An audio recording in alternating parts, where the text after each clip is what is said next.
Werewolf Romance, Prologue. The moon hung low that night, swollen and blood-orange like a wound bleeding across the sky. It bathed the Silverclaw lands in a strange, amber glow, casting long shadows through the dense pines and curling mist over the frozen earth. The forest was silent, but not still. Something ancient stirred beneath the surface of the land, something woven into the bones of the wolves who called it home. Kayla Vera stood at the edge of the sacred grove, her breath visible in the cold air, her pulse steady despite the storm rising inside her chest. She wore the ceremonial red dress of the Alpha's chosen mate, its fabric embroidered with silver thread in the shape of crescent moons and howling wolves. Every stitch was a promise. Every fold, a prophecy. She was 17 winters old, yet carried herself like a queen already forged by fire. Behind her, the pack gathered in a wide circle, their murmurs soft as wind through leaves. They were waiting, not just for the ceremony, but for confirmation. For proof. The moon goddess had marked Kayla when she was born, her eyes flashing gold in the moment of first breath, a sign so rare only 1 in 1,000 bore it. The prophesied Luna. The future mate of Eric Valen, heir to the throne of Silverclaw. Eric. Just thinking his name sent a shiver through her, though not from fear. From memory. Of his hands on hers as they practiced blade forms in the frost-dusted clearing. Of his voice, low and steady, guiding her through the intricacies of diplomacy and battle alike.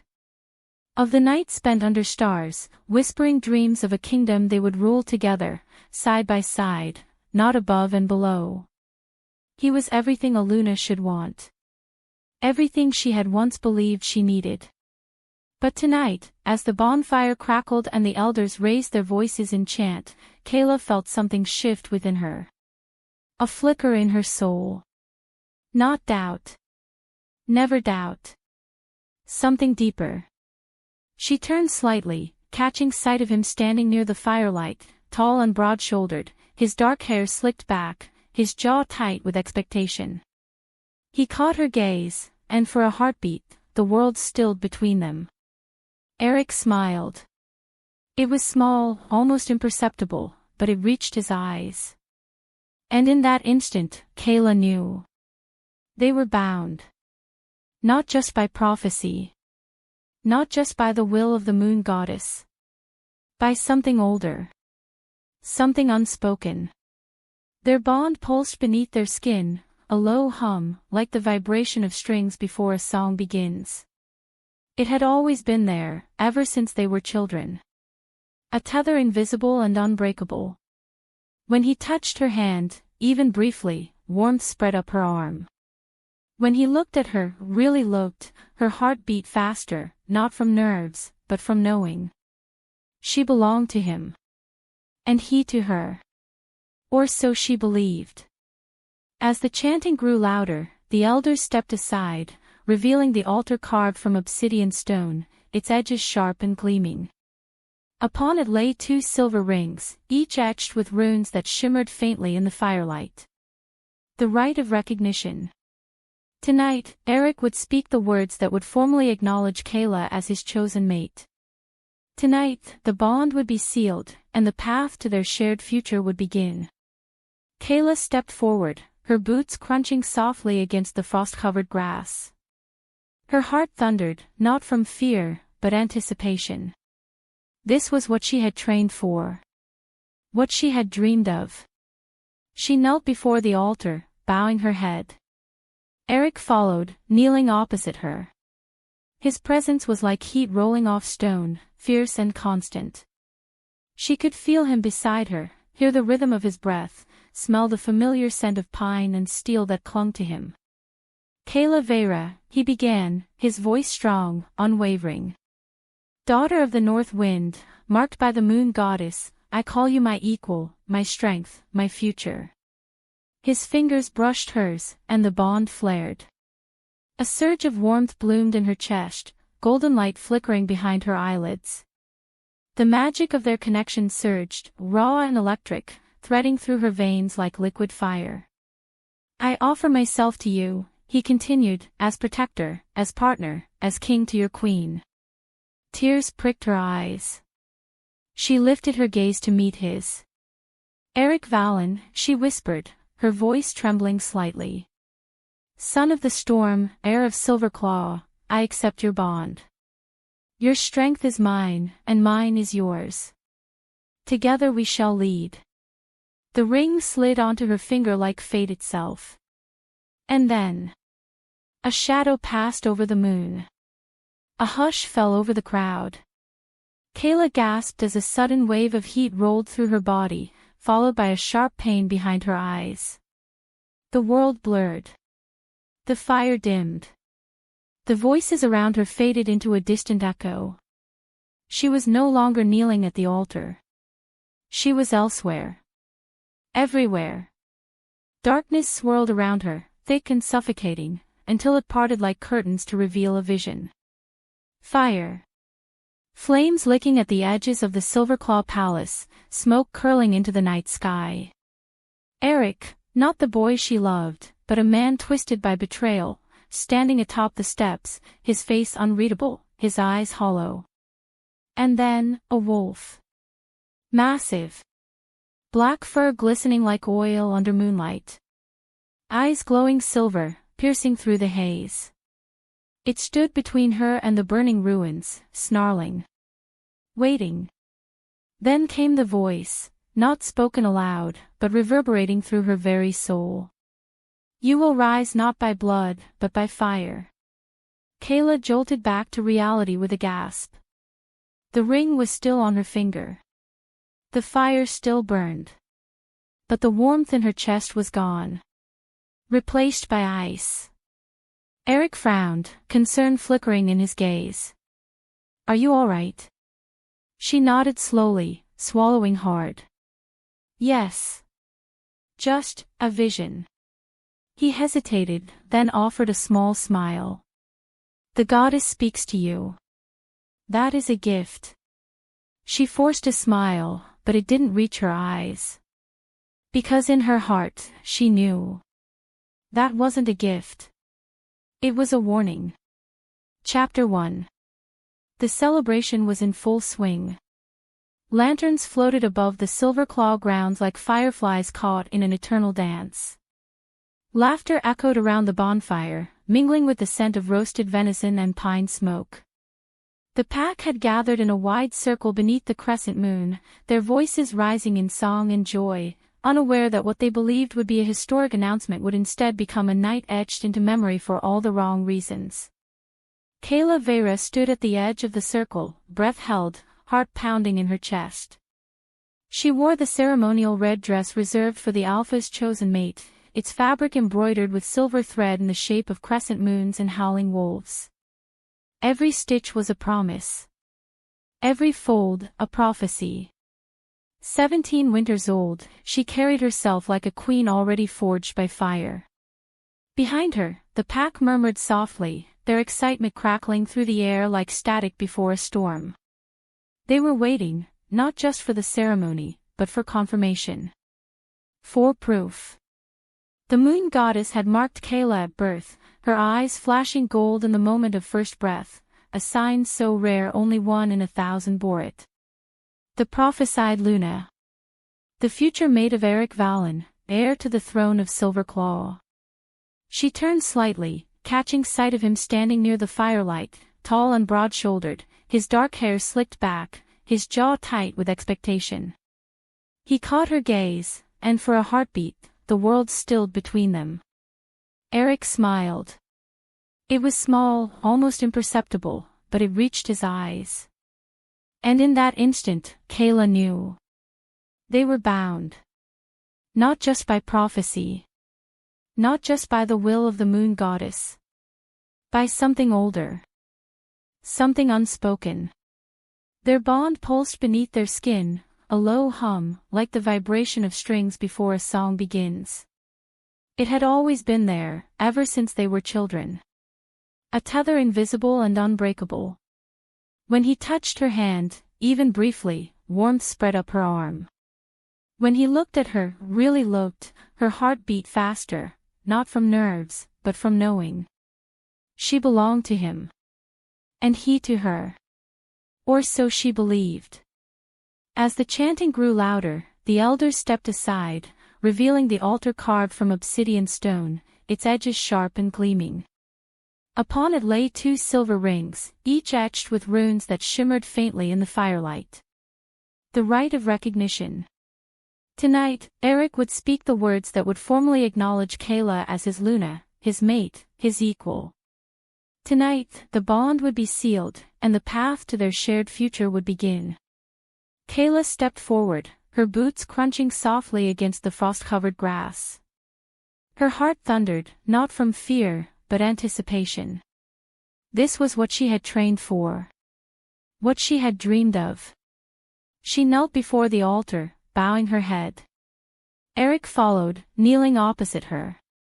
His presence was like heat rolling off stone, fierce and constant. She could feel him beside her, hear the rhythm of his breath, smell the familiar scent of pine and steel that clung to him.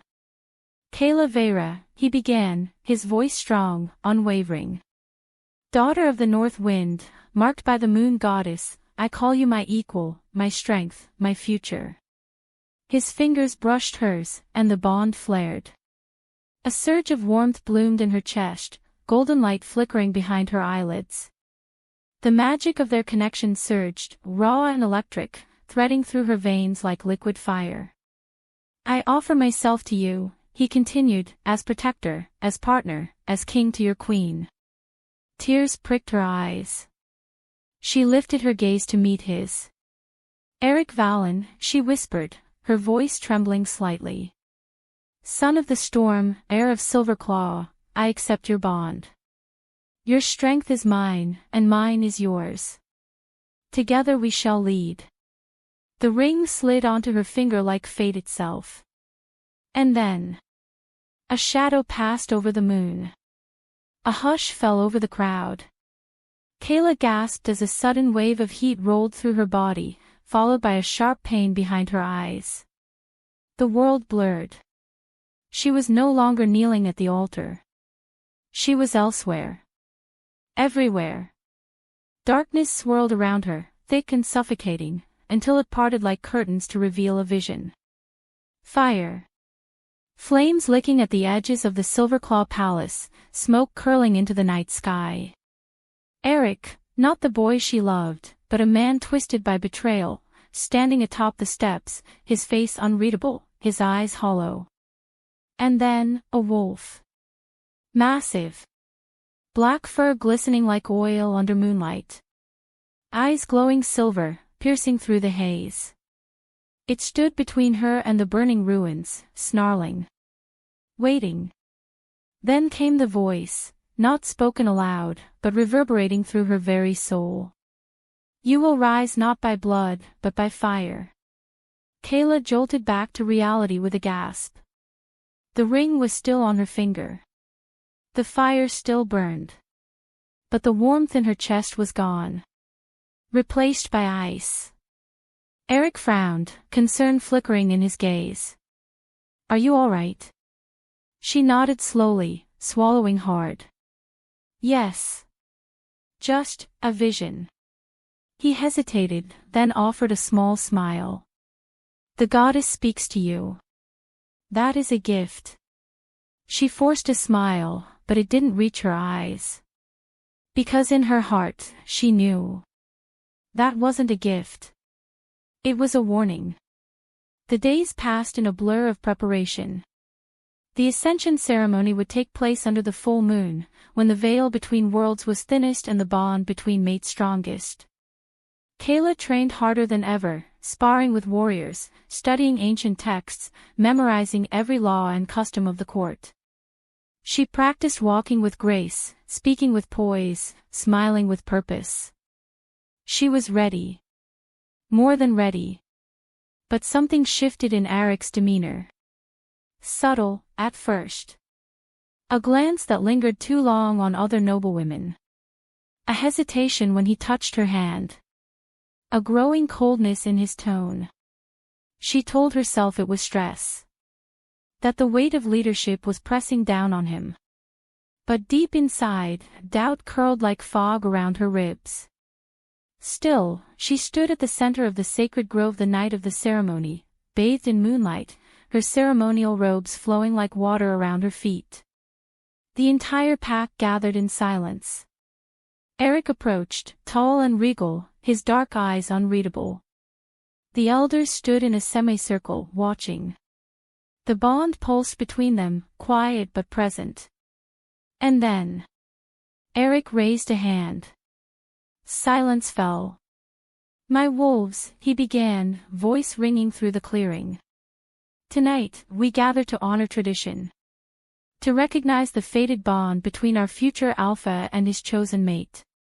He turned toward her. Kayla's heart pounded. This was it. "The moon goddess gives us many gifts," Eric continued. "One of them is the mate bond. But not all bonds are destined to lead us to greatness." Her stomach dropped. "What?" she whispered. Eric met her gaze, his expression blank. "Rhea," he said, her name foreign on his lips, "is a loyal warrior. She's brave, strong, and for a long time, I thought I could make it work." The crowd murmured. Kayla couldn't breathe. Her heart thundered. Every eye was on her, watching her shatter in real time. "But Aluna is not just strong," Eric said slowly. "She must be refined, gracious, political, able to lead the hearts of our people." Kayla staggered back a step. "No," she whispered. "You can't." "I reject you, Rhea of Silver Fang," Eric said. "As mate, as Luna, you are free." The bond recoiled like a whipped beast inside her. She staggered back another step. Laughter didn't return. Whispers did. Rhea met his eyes one last time. His jaw was tight. He wouldn't even look remorseful. She lifted her chin, turned on her heel, and walked away from the circle of light. The bond cracked behind her like thunder. The rejection was swift and merciless. Within hours, her rank was stripped, her room reassigned, and her weapons taken. She was escorted to the pack border with nothing but a satchel and the clothes on her back. The warrior in her didn't beg. The mate in her wanted to howl, but she didn't. She walked past the river, through the pine woods, over the old border stone that marked Silver Fang territory. Once she crossed, there was no coming back. She didn't cry. Not that night. Not the next day. Not even when her body burned from a rogue wolf's claws. Not when she screamed at the moon asking why she was never enough. But when she found a mirror-like lake and saw her own face, wild-eyed, bloodied, and empty, the tears finally came. Rogue territory was not just lawless, it was savage. Kayla quickly learned to move silently, to hunt fast and sleep with one eye open. 3 weeks after her exile, she was a shadow in the woods. Her wolf fur darker now. She fought off 3 rogues in a single night. Killed one. Scared the others. She became a ghost story in the region. The red-eyed she-wolf who doesn't flinch. She didn't just survive. She hunted. She grew faster, stronger, sharper. But the loneliness was unbearable. Until one night, she crossed into a new patch of forest. It felt different. Colder. Wilder. A low growl split the silence before she even realized she'd been surrounded. "State your name," a deep, rumbling voice commanded from the shadows. Her claws slid out. "Who's asking?" "Kyle," the voice answered. "Alpha of the rogues." She turned slowly. He stepped into the moonlight. And gods. He was beautiful. Rugged. Tall. With silver streaks in his black hair and storm-gray eyes that burned like fire. "I don't recognize your scent," he said. "You're not one of mine." "I don't belong anywhere," she replied evenly. "But I'm not here to grovel." Kyle's gaze dropped to her blood-stained tunic. Then why are you here, wolf? Rio lifted her chin. Because I refuse to die quietly. Kale stared at her for a long moment. Then he smirked. Good. I hate quiet women. Chapter 2. The forest was not kind to exiles. Kayla Vera learned this quickly. 3 weeks after crossing the border into rogue territory, she had shed her title like dead skin, but not without pain. The first night, she slept beneath the skeletal branches of a dead oak, wrapped in nothing but torn cloth and bitterness. The second night, she killed a deer with her bare hands and teeth before realizing how easily the wolf came out now. By the third week, she moved like shadow, silent, unseen, deadly. Rogue packs roamed these lands like wraiths, bound by no law except strength. They hunted in silence, spoke in growls, and trusted only those who bled for survival. Kayla learned to bleed. She trained alone at dawn, sparring with trees, practicing strikes against rocks. Her claws grew sharper, her senses keener. Her scent changed, less noble, more predator.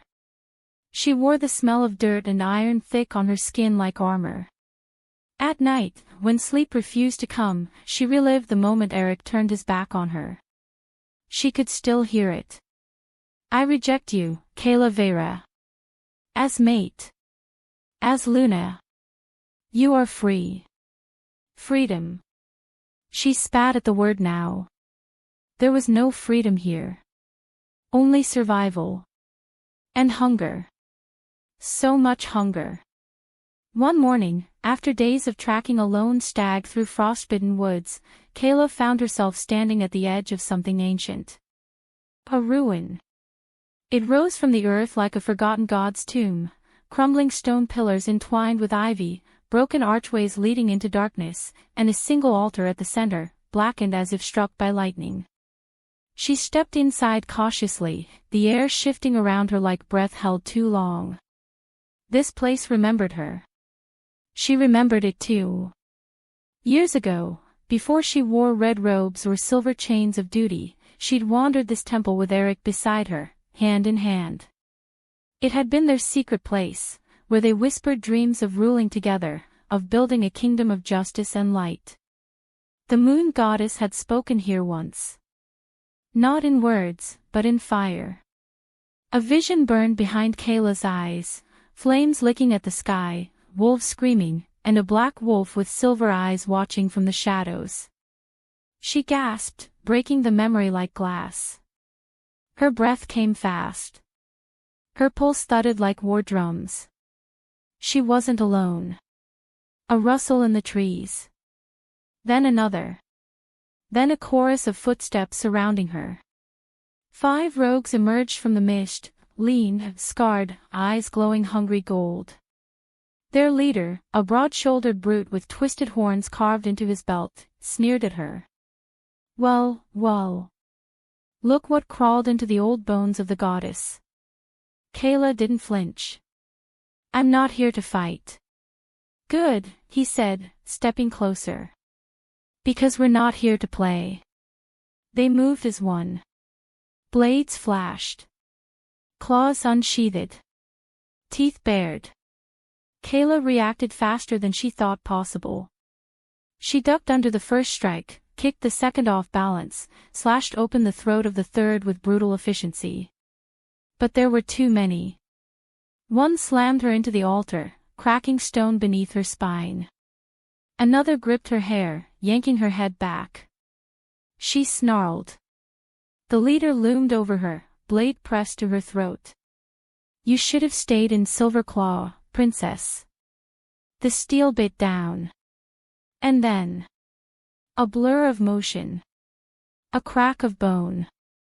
The leader flew backward like a rag doll, blood spraying across the moss-covered stones. From the shadows, a figure stepped forward. Tall. Broad. Cloaked in leather, fur, and fury. His face was half hidden beneath a hood, but even in the dim light, she saw it. High cheekbones. Rugged jawline. Eyes like storm clouds caught mid-strike. He moved like death. One leap. One punch. One rogue down. Another swing. Another groan. The last two fled into the trees, howling warnings into the wind. Silence fell. Kayla stood slowly, wiping blood from her lip. The stranger watched her. She studied him. Something about him felt familiar, but not in the way Eric did. No. This was different. Deeper. Older. Like instinct whispering in her veins. You shouldn't be here, she said, voice hoarse. Neither should you. His voice was rough like gravel dragged through fire. Kayla narrowed her eyes. Who are you? He didn't answer right away. Just stared at her, studying her like she was a puzzle he hadn't yet solved. Then he took a step back. I need to know who you are. She crossed her arms. Why? He tilted his head slightly. Because I've been watching you since the day you crossed the border. Her heart skipped. He continued, voice quieter now. You don't cry. You don't beg. You hunt like you've got nothing to lose. Kayla lifted her chin. Because I don't. A pause. Then. State your name. The command rang through the ruins like an echo from fate itself. Kayla met his gaze. Golden eyes locked onto hers. For the first time since exile, someone saw her. Not the noble girl who was cast aside. Not the princess who failed. But the warrior who rose from ashes. My name is Kayla Vera, she said. And I won't die quietly. Chapter 3. The forest was not kind to exiles. Kayla Vera learned this quickly. 3 weeks after crossing the border into rogue territory, she had shed her title like dead skin, but not without pain. The first night, she slept beneath the skeletal branches of a dead oak, wrapped in nothing but torn cloth and bitterness. The second night, she killed a deer with her bare hands and teeth before realizing how easily the wolf came out now. By the third week, she moved like shadow, silent, unseen, deadly. Rogue packs roamed these lands like wraiths, bound by no law except strength. They hunted in silence, spoke in growls, and trusted only those who bled for survival. Kayla learned to bleed. She trained alone at dawn, sparring with trees, practicing strikes against rocks. Her claws grew sharper, her senses keener. Her scent changed, less noble, more predator. She wore the smell of dirt and iron thick on her skin like armor. At night, when sleep refused to come, she relived the moment Eric turned his back on her. She could still hear it. I reject you, Kayla Vera. As mate. As Luna. You are free. Freedom. She spat at the word now. There was no freedom here. Only survival. And hunger. So much hunger. One morning, after days of tracking a lone stag through frostbitten woods, Kayla found herself standing at the edge of something ancient. A ruin. It rose from the earth like a forgotten god's tomb, crumbling stone pillars entwined with ivy, broken archways leading into darkness, and a single altar at the center, blackened as if struck by lightning. She stepped inside cautiously, the air shifting around her like breath held too long. This place remembered her. She remembered it too. Years ago, before she wore red robes or silver chains of duty, she'd wandered this temple with Eric beside her, hand in hand.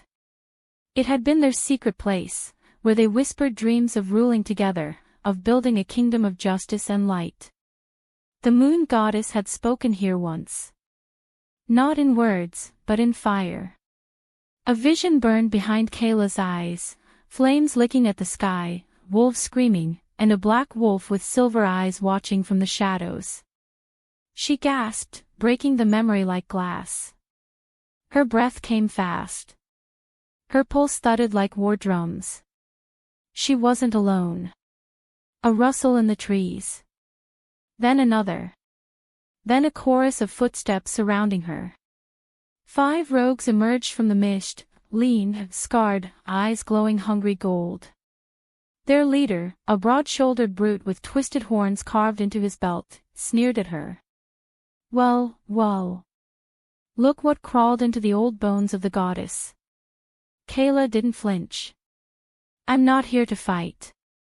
Good, he said, stepping closer. Because we're not here to play. They moved as one.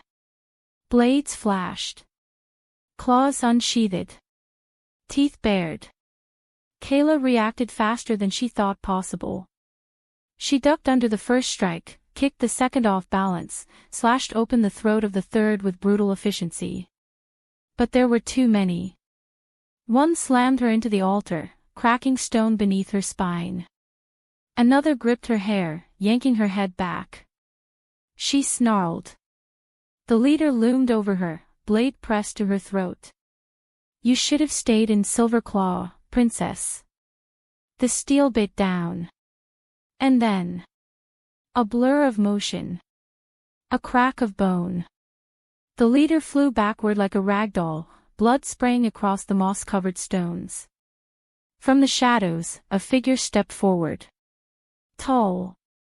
Broad. Cloaked in leather, fur, and fury. His face was half hidden beneath a hood, but even in the dim light, she saw it. High cheekbones. Rugged jawline. Eyes like storm clouds caught mid-strike. He moved like death. One leap. One punch. One rogue down. Another swing. Another groan. The last 2 fled into the trees, howling warnings into the wind. Silence fell. Kayla stood slowly, wiping blood from her lip. The stranger watched her. She studied him. Something about him felt familiar, but not in the way Eric did. No. This was different. Deeper. Older. Like instinct whispering in her veins. You shouldn't be here, she said, voice hoarse.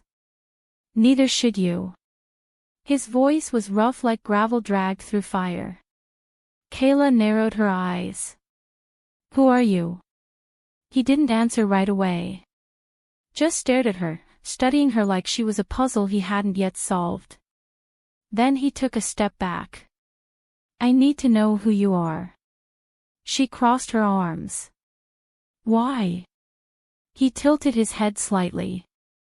Because I've been watching you since the day you crossed the border. Her heart skipped.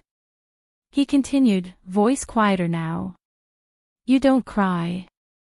You don't beg. You hunt like you've got nothing to lose. Kayla lifted her chin. Because I don't. A pause. Then. State your name. The command rang through the ruins like an echo from fate itself. Kayla met his gaze. Golden eyes locked onto hers. For the first time since exile, someone saw her. Not the noble girl who was cast aside. Not the princess who failed. But the warrior who rose from ashes. My name is Kayla Vera, she said. And I won't die quietly. Chapter 4. The wind howled like a mourning spirit through the trees as Kayla Vera stood at the edge of the pit, staring down into the darkness below. It was a circle carved from obsidian stone, jagged and sharp, ringed with torches that flickered unnaturally against the night. Embers danced across the surface of the blackened earth, glowing like dying stars. The scent of ash and old blood clung to the air, thick and metallic. This was the trial of flame. Only 1 in 5 survived it. And now, she would face it. Ronan Blackthorn stood beside her, silent but present, his presence a storm waiting to break. His eyes, storm gray and unreadable, flicked toward her briefly before returning to the pit.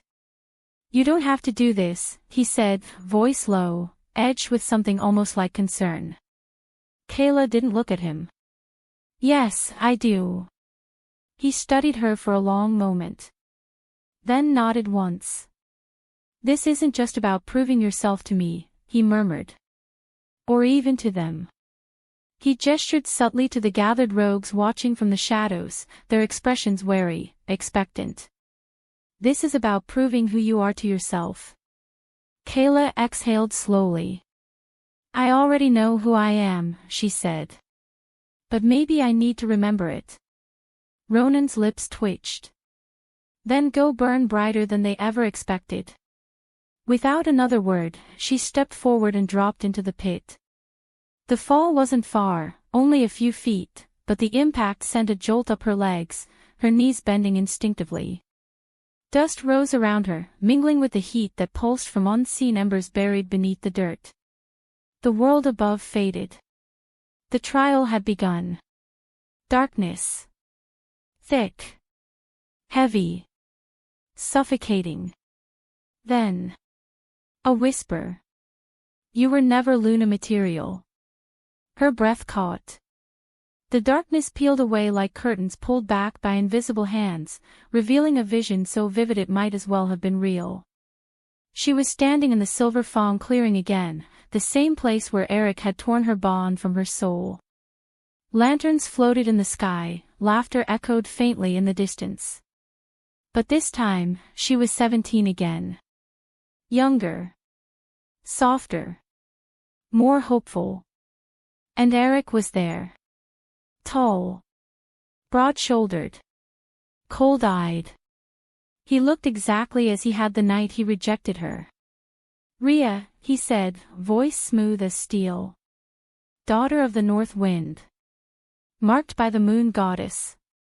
I call you my equal. Her younger self knelt before him, heart open, soul bare. I accept your bond, she whispered. Your strength is mine, and mine is yours.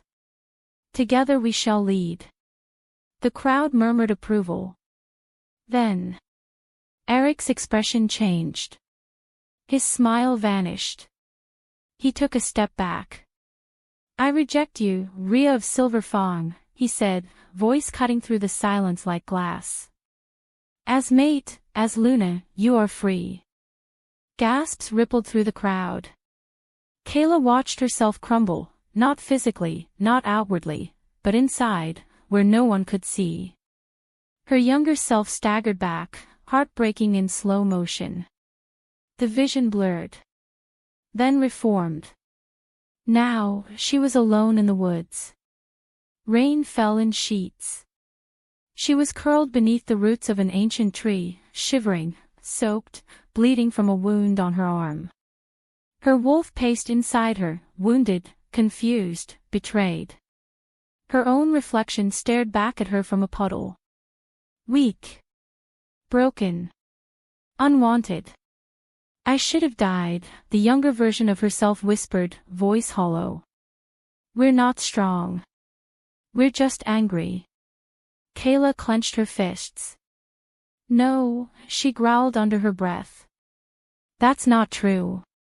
The illusion twisted. The rain stopped. The forest disappeared. Now, she stood in the rogue camp. Dawn light filtered through the trees. And Ronan was there. But not the man who trained her. Not the warrior who tested her. The one who turned away. His back was to her, his broad shoulders tense.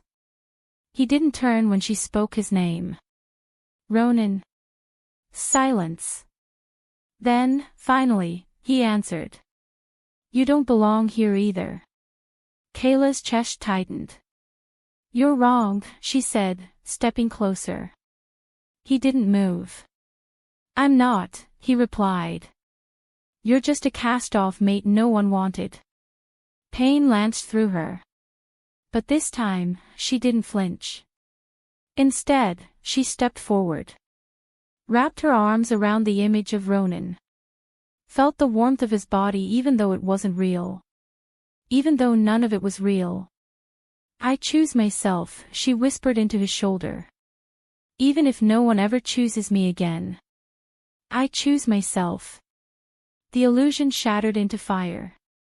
Light exploded behind her eyelids. Heat surged through her veins. For a heartbeat, she thought she was burning. Then came the pain. Real this time. Fire licked at her skin. Smoke filled her lungs. The ground beneath her feet cracked, splitting like glass under pressure. She screamed, not from fear, but fury.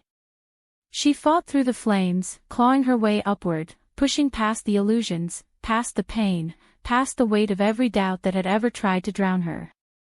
Then her hand broke through the smoke. Then her arm. Then her body. She climbed out of the pit, gasping, coughing, trembling. The gathered rogues watched in stunned silence. Ronan was there instantly, catching her before she collapsed. His hands gripped her shoulders, holding her steady. "You did it," he breathed. Kayla met his gaze. Her eyes were glowing. Gold. No. Amber. Like molten sunlight. Like the mark of the moon goddess reborn. Ronan's fingers brushed over her cheekbone, then down her jawline. "You're different," he murmured. Kayla swallowed hard. "I'm still me." "No," he corrected, voice rough with something unreadable. "You're more." The firelight danced in her eyes. Around them, the rogues remained silent, watching her like she was something new, something holy. Celine had warned her once, back when she still wore silver and silk and smiled too perfectly. "You think power belongs to those born into it? It doesn't.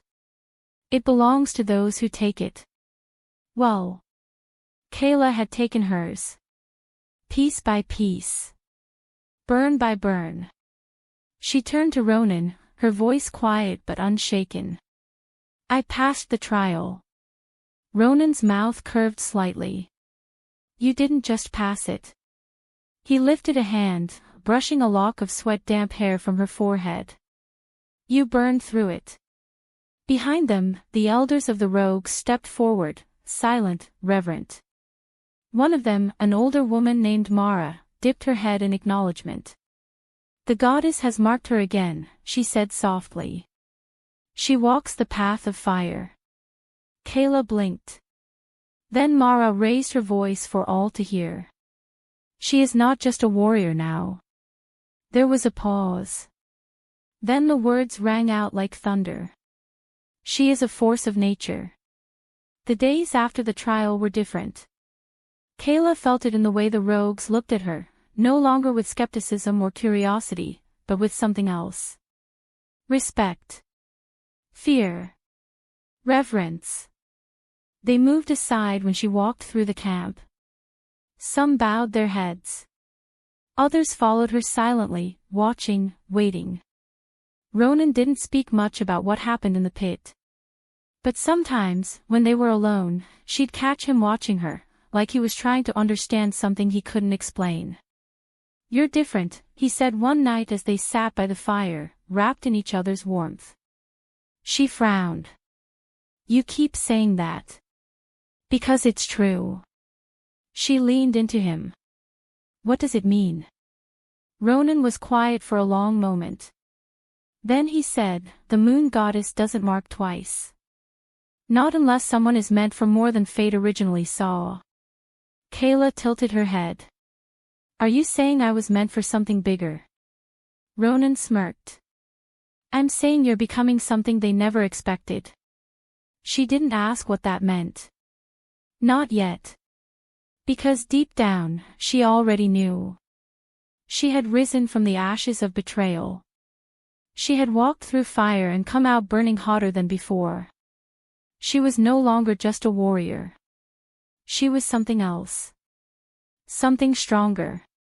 And the world hadn't seen the last of her flame. The next morning, Kayla woke to find Ronan gone. At first, she thought nothing of it.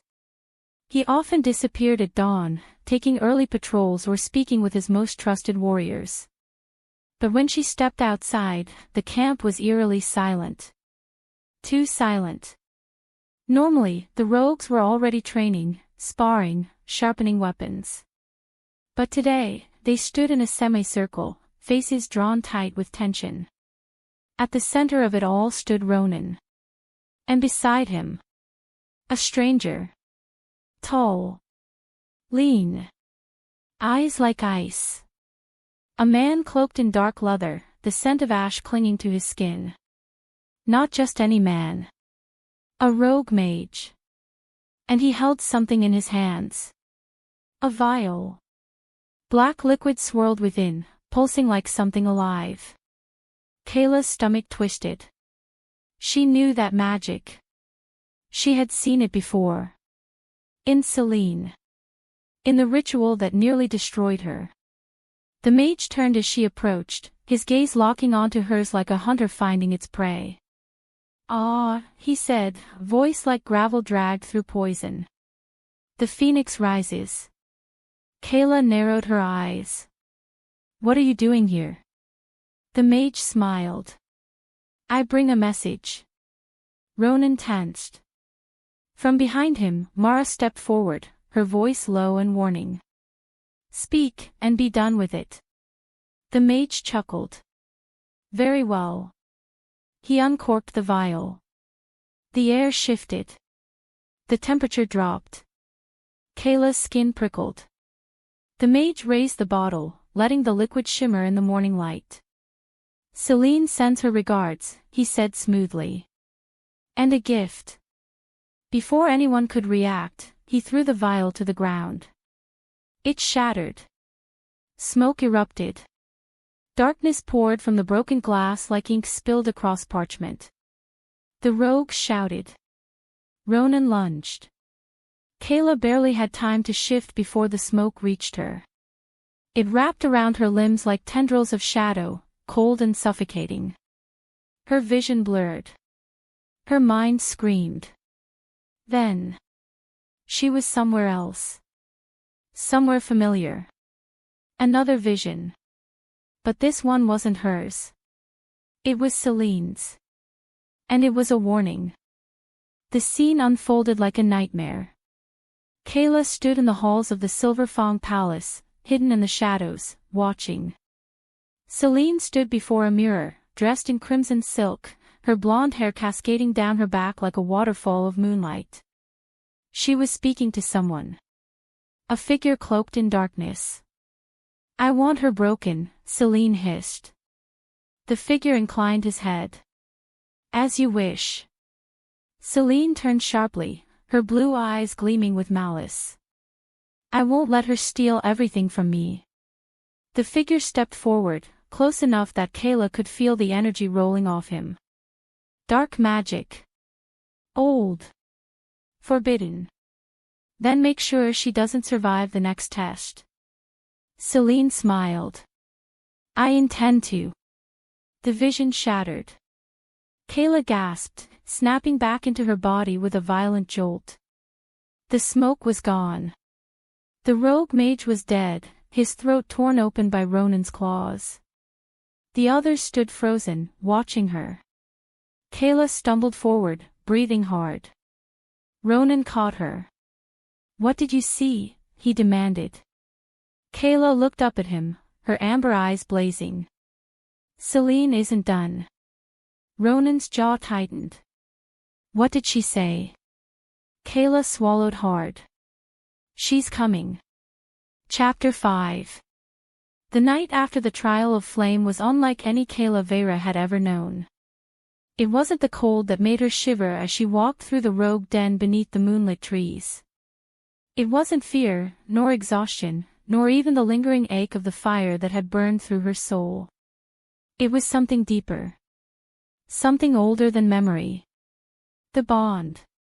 It pulsed between her and Ronan like a second heartbeat, steady, electric, humming just beneath the surface of their skin. They hadn't spoken much since she emerged from the pit, glowing amber eyes blazing with rebirth. There was no need for words. Not yet. Ronan had led her away from the gathered rogues, past the bonfires and the murmurs of awe, into the quiet hush of the forest where only the stars bore witness. Now, they stood alone. The silence between them was thick, not with tension, but with something heavier. Expectation. Kayla turned to him slowly, her breath visible in the cool night air. Ronan Blackthorn watched her like he was trying to memorize every line of her face, every flicker of emotion behind her golden gaze. "You came back," he said at last, voice rough with something unspoken. "I never really left." He exhaled, stepping closer until there was barely an inch between them.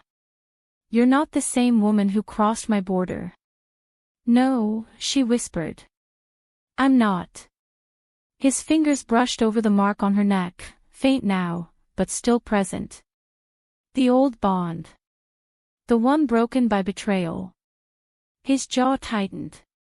"Then let's make sure you're marked by someone who won't break you." Kayla's heart pounded.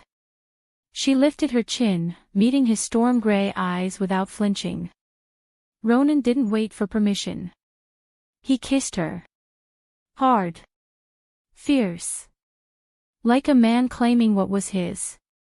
His lips met hers with the force of a storm, demanding, possessive, hungry. His hands found her waist, pulling her flush against him, and Kayla gasped into his mouth, the warmth of his body searing through her chilled skin. She kissed him back like it was the first breath she'd taken in years. Her fingers curled into his shirt, tugging him closer, needing more. So much more. The world around them fell away. The forest. The stars.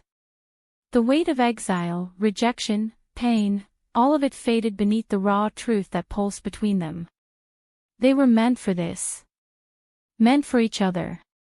The bond surged. A deep, primal energy crackled through her veins like wildfire. Her wolf stirred, restless, eager, ready to claim. Ronan broke the kiss just enough to pull back and look at her. "You feel it," he growled. "Yes." His hand slid up her back, tracing the curve of her spine before tangling in her hair. "This isn't just about survival anymore." "No," her voice was low, trembling slightly. "It's about choosing." And then he kissed her again. Deeper this time. More certain. Their tongues tangled, tasting, branding, binding. Kayla melted into him, her body softening despite the steel beneath her skin. For the first time in weeks, months, years, she felt safe. Protected. Wanted. Not because of prophecy or politics. Because of choice. Ronan pulled her down onto the mossy earth with him, his body covering hers like a shield, his heat sinking into her bones. His kisses trailed along her jawline, down her throat, across the pulse that beat wildly beneath her skin. Kayla arched into him, her nails digging into his shoulders, her breath coming fast and uneven. "Ronan," she breathed. He groaned, nipping gently at her collarbone. "You taste like fire." "And you taste like war," she murmured, tilting her head to give him better access. He chuckled, dark and knowing. "That's because I am war." But when his lips found the hollow of her throat, his touch softened. Almost reverent. Kayla's fingers threaded through his hair, holding him close, grounding herself in the moment. This wasn't just passion. It was devotion. Raw. Unfiltered. Ancient. The bond flared. Golden light shimmered between them like embers caught in wind. Ronan's eyes glowed silver. Hers, amber. Two wolves. Two warriors. One soul. The magic surged, ancient and wild, wrapping around them like a sacred vow. The ground beneath them trembled. The air grew heavy with power. Kayla gasped as the bond took hold, not just in their hearts, but in their very essence. Marked. Claimed. Bound. Ronan's teeth grazed her neck one final time before he bit down. Not hard enough to draw blood. Just enough to seal the promise. The moment his fangs pierced her skin, the world shattered around them. Light exploded outward, a wave of energy so fierce it sent birds shrieking from the trees, leaves rustling in its wake. The rogues in the distance stopped their conversations. Mara, the elder witch, closed her eyes and whispered. The goddess has blushed them. Dawn crept over the horizon like a secret finally revealed. Kayla woke slowly, wrapped in warmth, the scent of smoke and iron filling her lungs. Ronan. He lay beside her, still half-dressed, his arm draped protectively across her bare waist. His breathing was steady, deep. Peaceful. She stayed still, savoring the rare moment of calm. The night had been everything she never knew she needed. Raw. Unscripted. Real.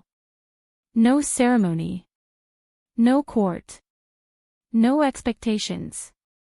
Just two souls finding home in each other. She traced the scars on his chest absently, feeling the ridges of muscle and history beneath her fingertips. He stirred beside her, shifting just enough to pull her tighter against him. You awake, he murmured, voice rough with sleep. Kayla tilted her head back to meet his gaze. I am. His eyes searched hers, storm-gray and unreadable. Then, quietly, he asked, do you regret it? She didn't hesitate. No. His lips curved slightly. Good. He kissed her temple, then rolled onto his back, staring up at the sky. For a long moment, neither spoke. Then. You've changed, he said. So have you. Ronan exhaled, rubbing a hand over his face. I don't know if I deserve you. Kayla sat up, leaning over him. You don't get to say that. He looked at her, brow furrowed. I chose you, she said firmly. Not because of fate. Not because of prophecy. Because of who you are. What you see in me. His hand cupped her cheek, thumb brushing over her bottom lip. I see strength, he said. Fire. Loyalty. A queen who rose from ashes. Kayla leaned into his touch. And I see a king who learned how to care again. Ronan's expression darkened, haunted. I swore I'd never let myself feel this way again. Feel what way? He hesitated. Whole. Kayla swallowed hard. That's what we are to each other. Ronan stared at her for a long moment. Then, he pulled her down beside him again, his arms wrapping around her like chains forged from love. You're mine now, he said, voice low, possessive.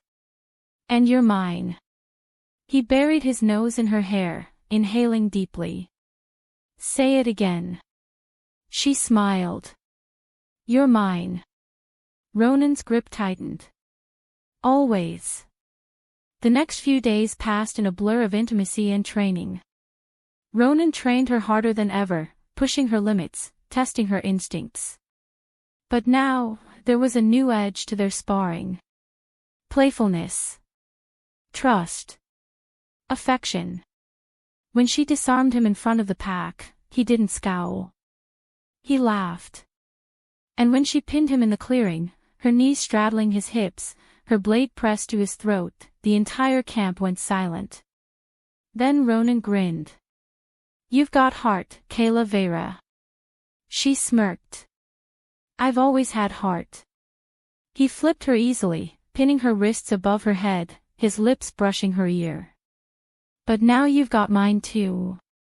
Whispers followed them wherever they went. Some called her the Rogue Queen. Others, the Phoenix Mate. The elders watched her with wary reverence, sensing the shift in power, the rise of something new. And Kayla didn't shy away from it. She trained the younger rogues. She fought alongside Ronan. She bled for the pack, just as fiercely as he did. And with every sunrise, every shared glance, every stolen kiss beneath the trees, their bond deepened. It was more than mating. More than instinct. It was destiny rewritten. One evening, as the sun dipped below the horizon, painting the sky in hues of crimson and gold, Ronan took her to the cliffs. The highest point in the Rogue Lands, where the wind howled like a mourning spirit and the sea crashed against the rocks far below. Kayla stood beside him, letting the wind whip her hair around her face. Ronan was quiet for a long time. Then, softly, he said, "This place reminds me of her." Kayla stilled. "Who?" "My mother." Her brows knit together. "She was Luna of Silverfong once," he continued. "Before she was killed for loving a rogue." Kayla's heart clenched. Ronan's jaw was tight. "My father tried to bury the bond between us. Tried to erase what she gave me." "What was that?"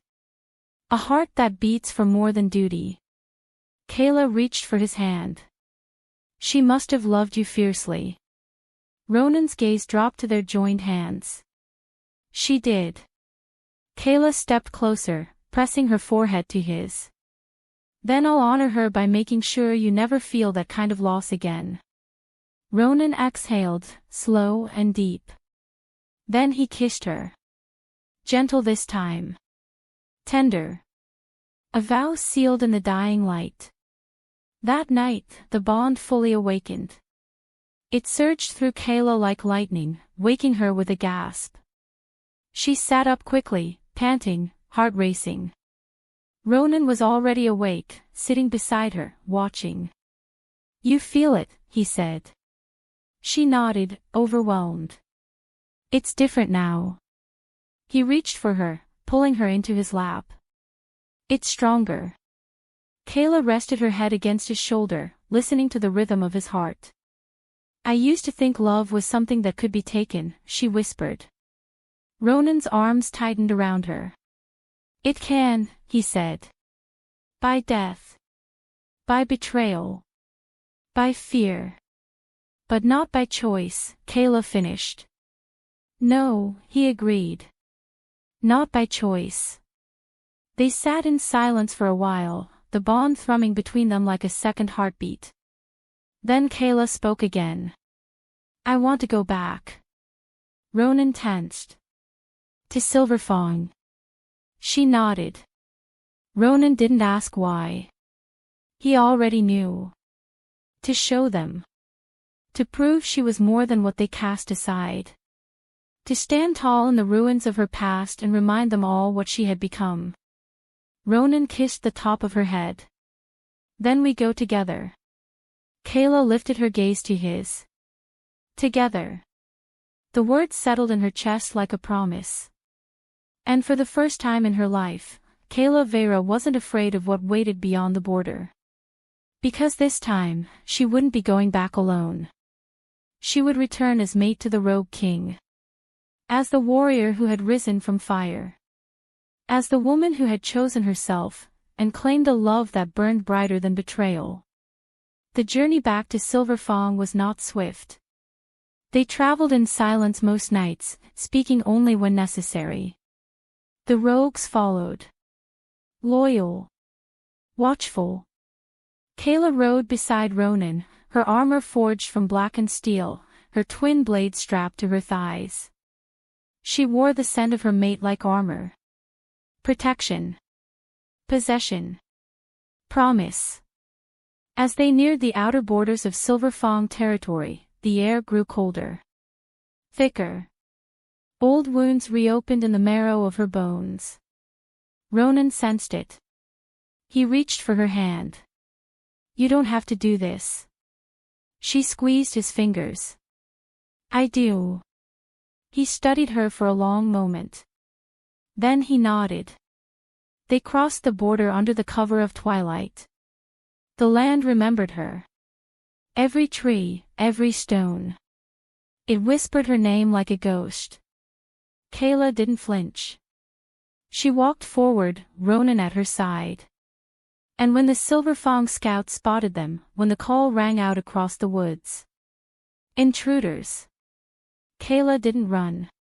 She lifted her chin. And waited. The warriors surrounded them within minutes. Armed. Alert. Ready to fight. At the center of the circle, Eric Valen stepped forward. Still regal. Still handsome.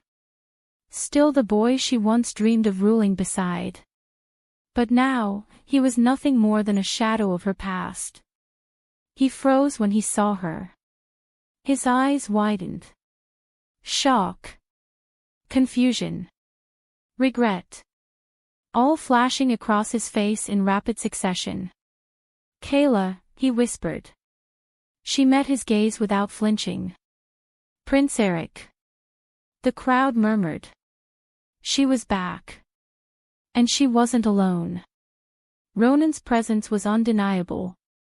The way he stood beside her, protective, proud. The way the air shifted around them, thick with alpha dominance and mate-bonded power. Eric's jaw clenched. "What are you doing here?"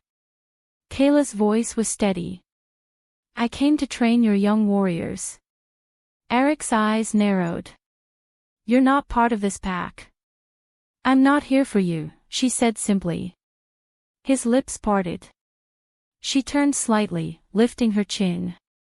"I'm here to teach those who've been overlooked. Those who've been told they're not strong enough." Eric's gaze flickered to Ronan. His muscles tensed. Then, low and dangerous, he said, "You brought a rogue alpha into our lands." Ronan's voice rumbled like thunder. "I didn't come to fight. But I will if you threaten what's mine." Kayla placed a calming hand on his arm. "Enough," she said, voice firm. "We're not here for revenge. We're here to help." Eric's expression twisted. "You expect me to believe that?" Kayla stepped forward. "I expect you to understand that some bonds break, and others burn hotter than before." Eric flinched. The words hit harder than any blade.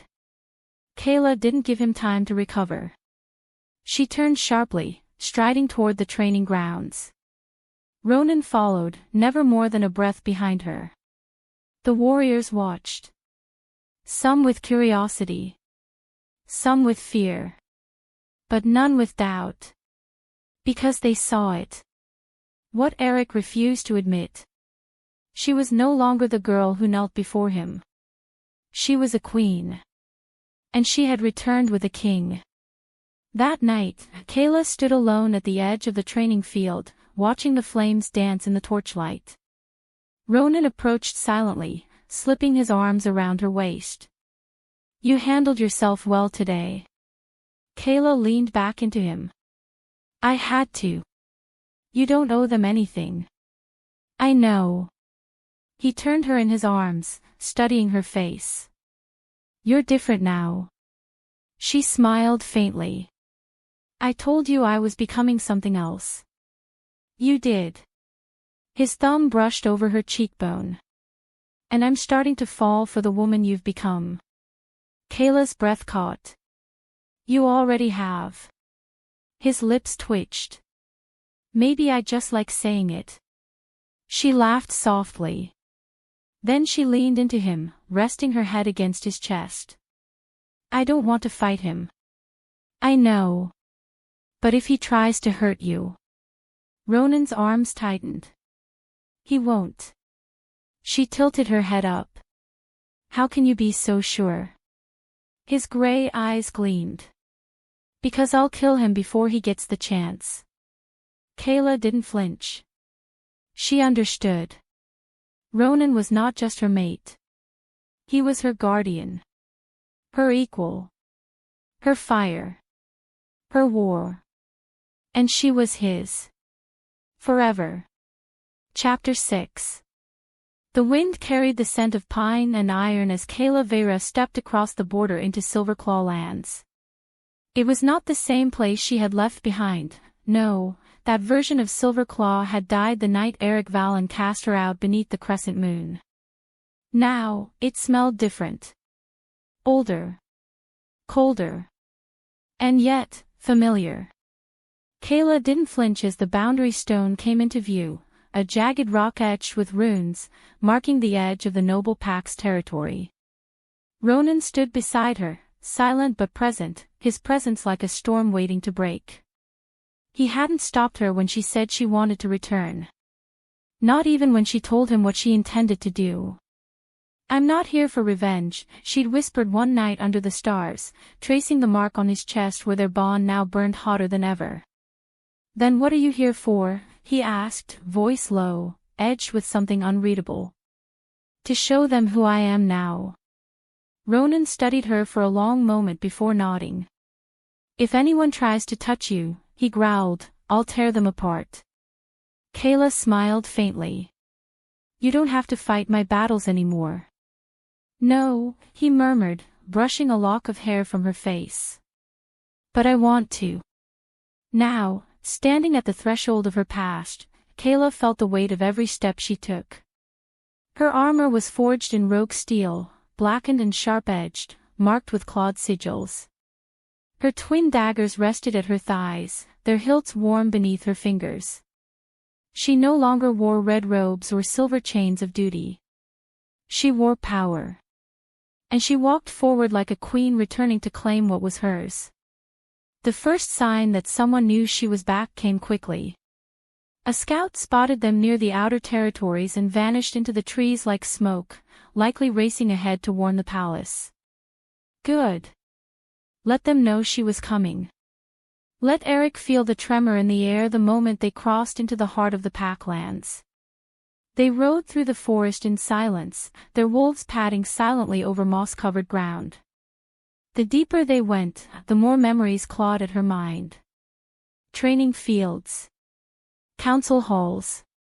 The training yard where she once sparred with Eric until the sun dipped below the horizon.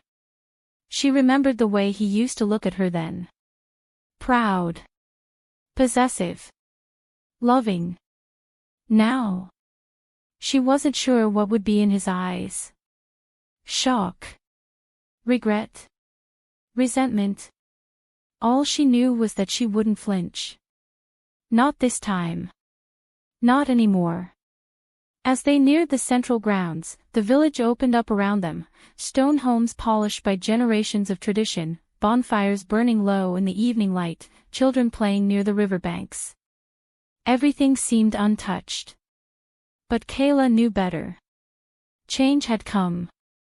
Even if they hadn't noticed it yet. Ronan's wolves followed a few paces behind, silent and watchful. They were not here for war.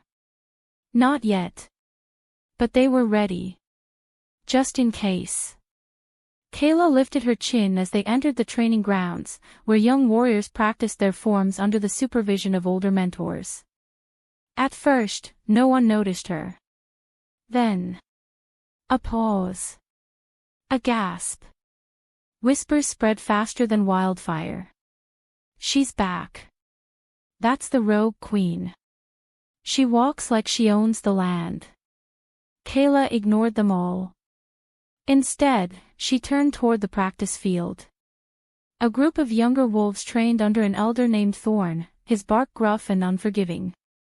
One of the girls, barely 18, her stance shaky, her breath uneven, was struggling against an older warrior. Thorn barked orders. Again. You're too slow. The girl hesitated. Kayla stepped forward. You're not too slow, she said, voice calm but firm.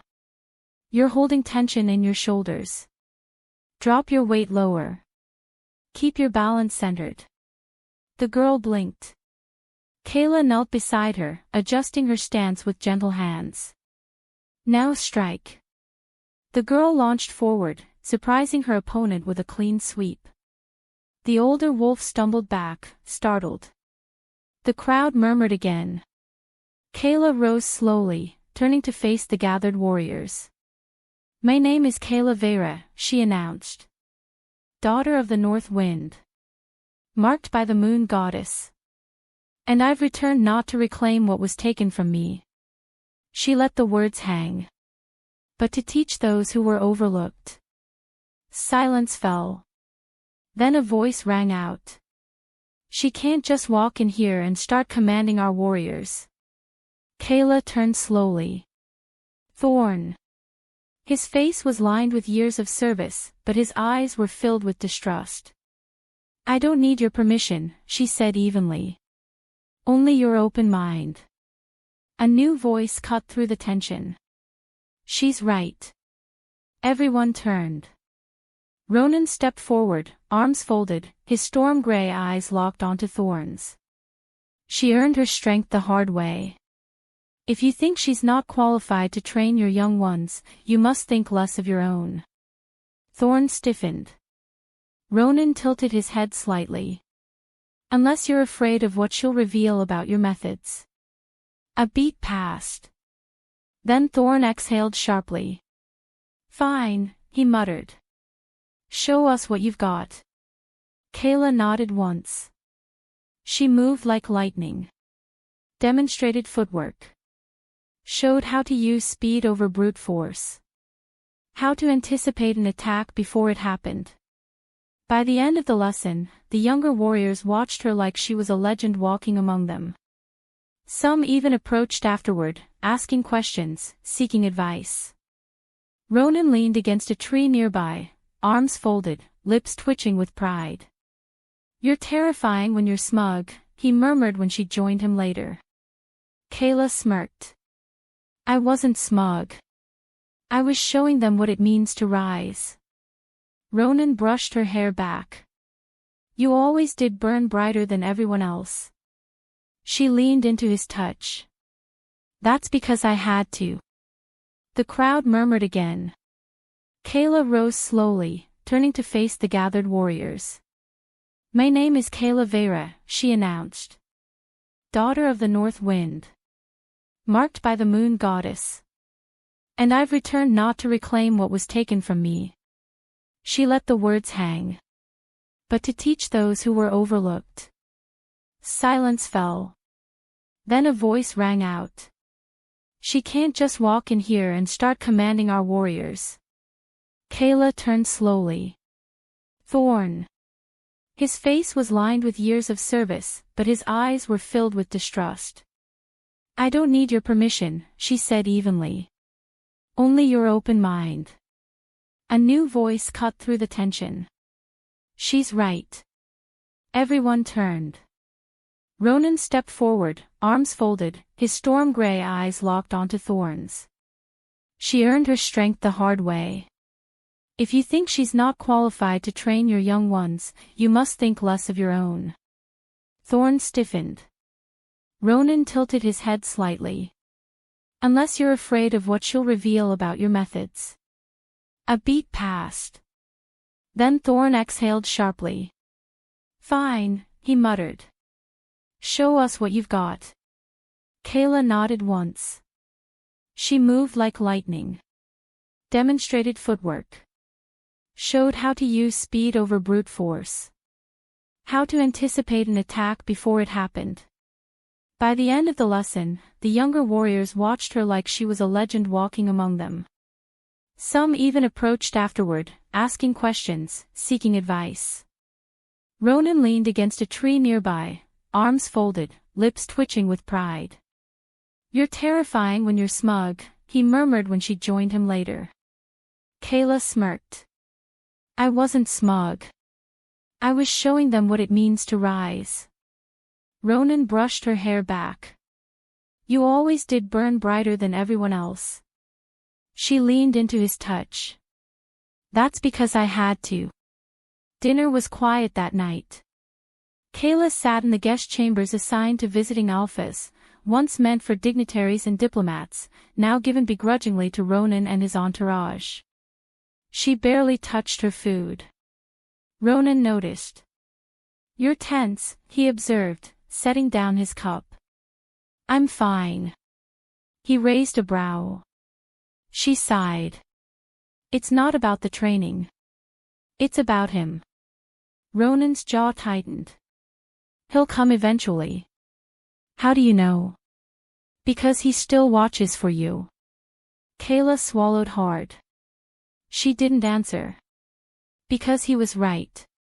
Despite everything, despite the rejection, the betrayal, the shattered bond, Eric still looked for her. Like a man searching for a ghost. He found her the next morning. Kayla was sparring with two young recruits when she caught the scent. Spiced cedar. Rain-soaked earth. And the lingering echo of a broken bond. She didn't turn around. She kept working with the students, correcting form, offering pointers. Until he spoke. Rhea. The name slipped from his tongue like an old wound reopening. Kayla froze. Then slowly, deliberately, she turned. There he was. Tall. Broad-shouldered. His dark eyes unreadable, his posture rigid. Eric Valen. Still royal. Still proud. Still the boy who once called her his equal. But now, standing before her, he looked like a man seeing a dream made real. His gaze swept over her, taking in the armor, the scars, the fire in her eyes. You came back, he said, voice rough. Kayla lifted her chin. I never ran. Eric's throat worked. You're different. So are you. He stepped closer, his presence still strong, still magnetic. But Kayla didn't flinch. Not even when he lowered his voice so only she could hear. I didn't expect to see you again. I didn't expect to care whether you did. Eric flinched. She didn't give him time to recover.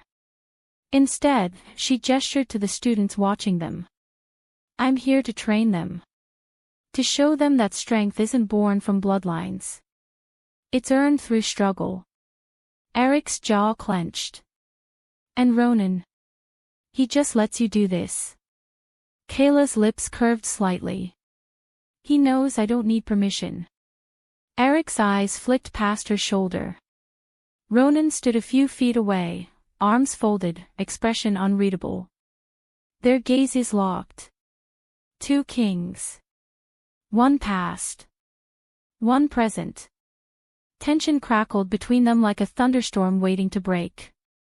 Kayla stepped between them. This isn't about you two, she said firmly. It's about the future of this pack. Eric's mouth twisted. You're mated now. You don't belong here.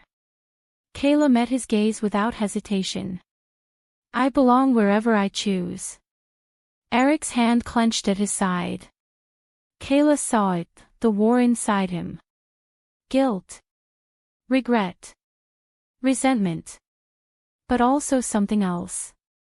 Something dangerous. Desire. She recognized it instantly. The way his eyes lingered on the curve of her neck, the way his pulse quickened despite himself. And she hated him for it. Hated herself for noticing. Kayla turned sharply. I have work to do. Eric didn't stop her. But he watched her go. And when she glanced back once, just once, she saw it. Shock. Guilt. Regret. All flashing across his face like ghosts in the wind. Days passed. Kayla trained the younger warriors relentlessly. She taught them how to move silently, how to read their opponents, how to fight with precision rather than brute strength. Ronan stayed close, never far, always watching. Always protecting. But it was Eric who surprised her. He began attending the sessions. Quiet at first. Then, unexpectedly, he started participating. Sparred with the students. Listened to Kayla's instructions. Watched her with something unreadable in his eyes. Ronan didn't like it. Not one bit. He confronted her about it one night, after the fires had dimmed and the world had gone quiet. You shouldn't be alone with him, he said, voice low, rough. Kayla was already undressing, pulling off her gloves, rolling her shoulders. I can handle Eric. Ronan stepped closer. I don't doubt that. He reached for her, wrapping his arms around her waist. But I hate the way he looks at you. Kayla leaned back into him. What way is that? Like he's still your mate. Kayla tensed. Ronan kissed the side of her neck. I know you don't love him, he murmured. But I also know you once did. That kind of bond doesn't fade easily. Kayla turned in his arms. It's not about love anymore, she whispered. It's about proving I was never weak. Ronan studied her. You were never weak. She gave him a small smile. I know that now. He kissed her gently. Good. Because I'd kill him if he tried to take that truth from you again. Kayla chuckled softly. You're ruthless. I'm yours. She pressed her forehead to his. And you always will be. The breaking point came during a council meeting. Kayla had been invited, not as a former Luna, but as a guest. Ronan stood beside her, silent but present. Elders gathered around the long table, voices rising in debate. We can't allow a rogue alpha to influence our training methods, one declared. She's not a part of this pack anymore, another argued. Kayla remained seated, calm, but her pulse thrummed with tension. Then Eric spoke. She's right. The room fell silent. Kayla blinked. Eric stood at the head of the table, his expression unreadable. The pack needs stronger warriors. We've relied too long on titles and tradition.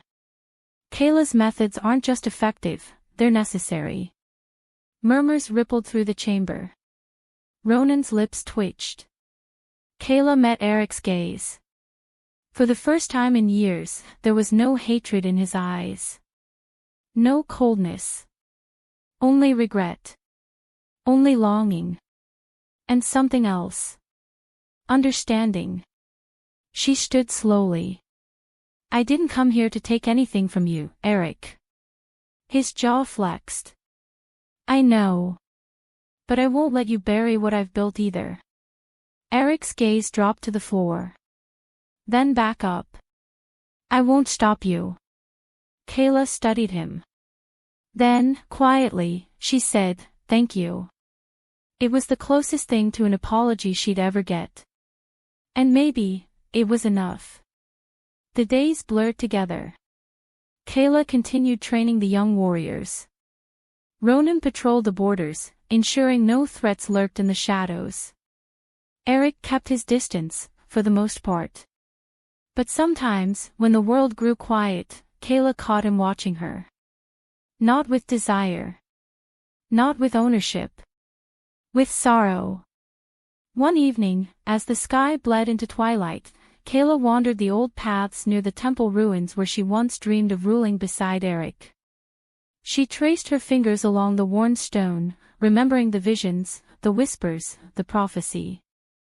She had risen from ashes. She had claimed her fate. But some ghosts refused to stay buried. Footsteps behind her. Soft. Deliberate. She didn't turn. I thought we agreed you'd stop following me, she said, voice steady. I couldn't help it, Eric admitted. Kayla finally faced him. He stood a few feet away, his posture tight, his eyes haunted. I saw you today, he said. With the younger ones. You're good with them. Kayla shrugged. I was once one of them. Eric swallowed hard. I know. Silence stretched between them. Then he exhaled. I should have fought for you. Kayla's breath hitched. What? I should have stood up for you, Eric said, voice thick. When the elders doubted you. When the court whispered. I should have chosen you, not Celine. Not politics. Not tradition. Kayla stared at him. Then shook her head. You don't get to say that now. I know, he whispered. But I needed you to hear it. Kayla's chest tightened. You broke me, she said, voice low. Do you understand that? You didn't just reject me, you destroyed the person I thought I was. Eric closed his eyes briefly. I know. Kayla stepped closer. Then why are you looking at me like that? Like what? Like I'm something you lost. Eric didn't answer. Because he couldn't. Instead, he reached for her hand. She pulled away. I chose Ronan, she reminded him. I know, he said again. But I remember what it felt like to hold you. To kiss you. To believe we were meant for each other. Kayla's heart pounded. I was never yours again, she said fiercely. Not after what you did. I know, he repeated. And then, quietly, he added.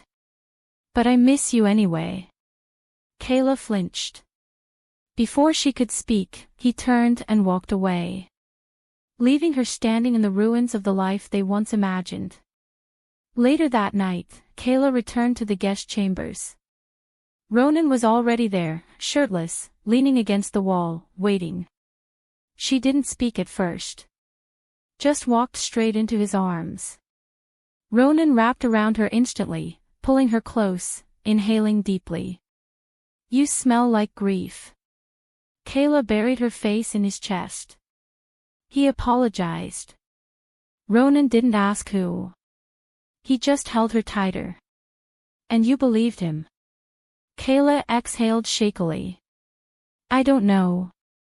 Ronan tilted her chin up. You don't owe him anything.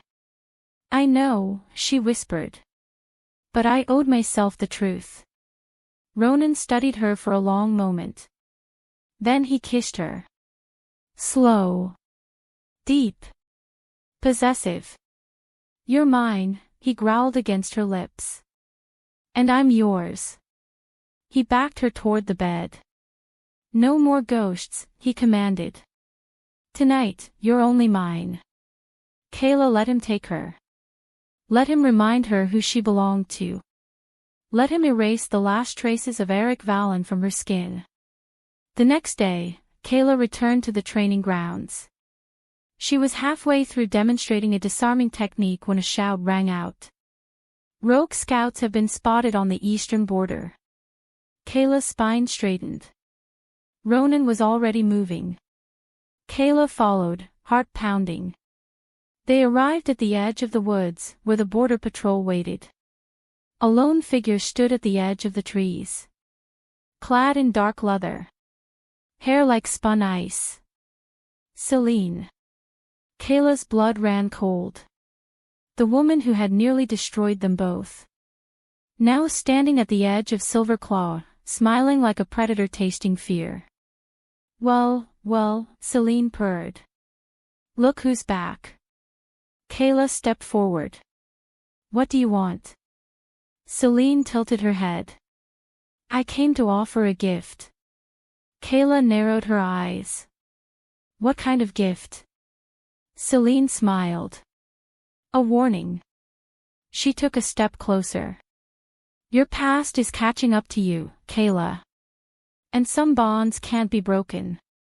Some wounds never heal. Kayla's fingers curled into fists. What are you talking about? Celine's blue eyes gleamed. Oh, sweetheart, she whispered. Didn't you know? Your bond with Eric, it was never truly severed. Kayla's breath caught. Celine laughed. And then, she turned. Disappearing into the trees. Leaving behind only silence. And a single, chilling realization. Kayla staggered back. Ronan caught her. What is it? He demanded. Kayla's voice barely escaped her lips. The bond, she whispered. It's still there. Ronan's grip tightened. What bond? Kayla looked up at him, horror dawning in her eyes. The one with Eric. Chapter 7. There was something about Celine Mortis that made the air feel colder when she walked into a room. Kayla Vera noticed it the moment she stepped into the palace dining hall, the way the light dimmed slightly, as if even the sun hesitated to shine on her. The scent of roses and iron clung to her skin, delicate yet sharp like a blade hidden beneath silk. Celine was beautiful in the way winter storms were beautiful, alluring, dangerous, and utterly untouchable. Her ice-blonde hair cascaded down her back in waves, framing porcelain skin and striking blue eyes that gleamed unnaturally under candlelight. She wore dark silks embroidered with silver thread, each movement deliberate, each glance calculated.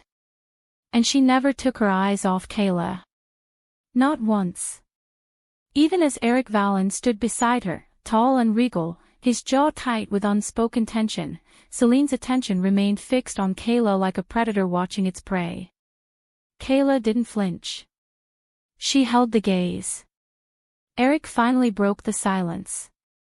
"Kayla," he said, voice careful, measured. "This is my mate, Celine." Mate.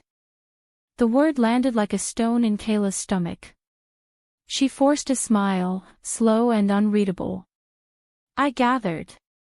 Celine stepped forward, moving like smoke over marble floors. Her lips curved into a smile too sweet to be genuine. "You must be the infamous rogue queen," she purred. "Ronan Blackthorn's mate. I've heard so much about you." Kayla tilted her head. "I'm flattered." "Oh, I'm sure." Celine's voice dipped lower, almost intimate. "But I imagine it's not easy, being second choice to two alphas." Kayla's spine stiffened. Beside her, Ronan shifted subtly, just enough to let Celine know he was watching every move, every breath, every flicker of magic in her veins. Because yes. Kayla could feel it now. Something wrong beneath Celine's perfect mask. Darkness. Old. Forbidden. Magic that should have been buried centuries ago. Later that night, Kayla sat alone in the training yard, sharpening her dagger while the moon bathed the grounds in silver light. She wasn't surprised when Ronan joined her, silent but present. "She's using dark magic," Kayla murmured without looking up. Ronan didn't ask how she knew. He already trusted her instincts more than anyone else's. "I felt it," she continued. "In the dining hall. In the council chamber. It's subtle, but it's there." Ronan crouched beside her, studying her face. "You think she's trying to control Eric?" Kayla exhaled slowly. "I don't think." "I know." Ronan's jaw tightened. Celine had been by Eric's side since the day they met. Rumors whispered of how fast she climbed the ranks, how easily the elders accepted her, how quickly Eric fell under her spell. Too fast. Too clean. Now Kayla understood why. "She's weaving something," Kayla said quietly. "And we're standing at the edge of her web." Ronan reached for her hand, threading their fingers together. "We'll cut it before it ensnares you." Kayla looked up at him then, truly looked. His storm-gray eyes burned with quiet fury, but also something deeper. Protectiveness. Possession. Love. And in that moment, Kayla felt something shift inside her. No one would take this from her. Not again. Not ever. The days that followed were laced with unease. Celine moved through the palace like a queen already seated on her throne, smiling too perfectly, touching Eric's arm too often, whispering things in his ear that made his expression darken. Kayla trained the younger warriors harder than ever, pushing them beyond what they thought possible. She taught them how to fight not just with strength, but with instinct. How to read the air, to sense deception before it struck. How to survive. One afternoon, as the sun dipped low and painted the sky in hues of crimson and gold, Kayla caught Celine watching her from the balcony above the training field. She didn't look away. Instead, she lifted her chin. Celine's smile widened. Then she vanished. That night, Kayla woke to the sound of footsteps outside her door. Ronan stirred beside her, already reaching for his blade. But Kayla stopped him with a hand on his chest. "It's her." Ronan's eyes narrowed. "Celine." Without a word, Kayla rose, slipping into her boots and striding toward the door. She opened it slowly. Celine stood there, draped in a deep red robe, her blue eyes glowing faintly in the dim corridor. "Couldn't sleep?" Celine asked, voice smooth as glass. Kayla crossed her arms. "I never do." Celine stepped inside without invitation, letting the door close behind her. "I wanted to speak to you," she said. Woman to woman. Kayla didn't move. "You mean Luna to Luna?" Celine chuckled. "Oh, sweetheart. You're not Luna material." "Not anymore." Kayla's muscles tensed. Celine circled her slowly, like a wolf testing the weight of another. "You think you've come back to reclaim your place," she said softly. "But you're not here to rule. You're here to remind Eric of what he lost." Kayla turned sharply. "You think that matters to me?" "I think it matters to him." Kayla's heart thudded. Celine smiled knowingly. "He still watches you. Still feels the bond." Kayla's breath hitched. "That's impossible." Celine leaned in, her voice barely above a whisper. "Is it? Or did you just convince yourself it was gone because the alternative terrified you?" Kayla stepped back.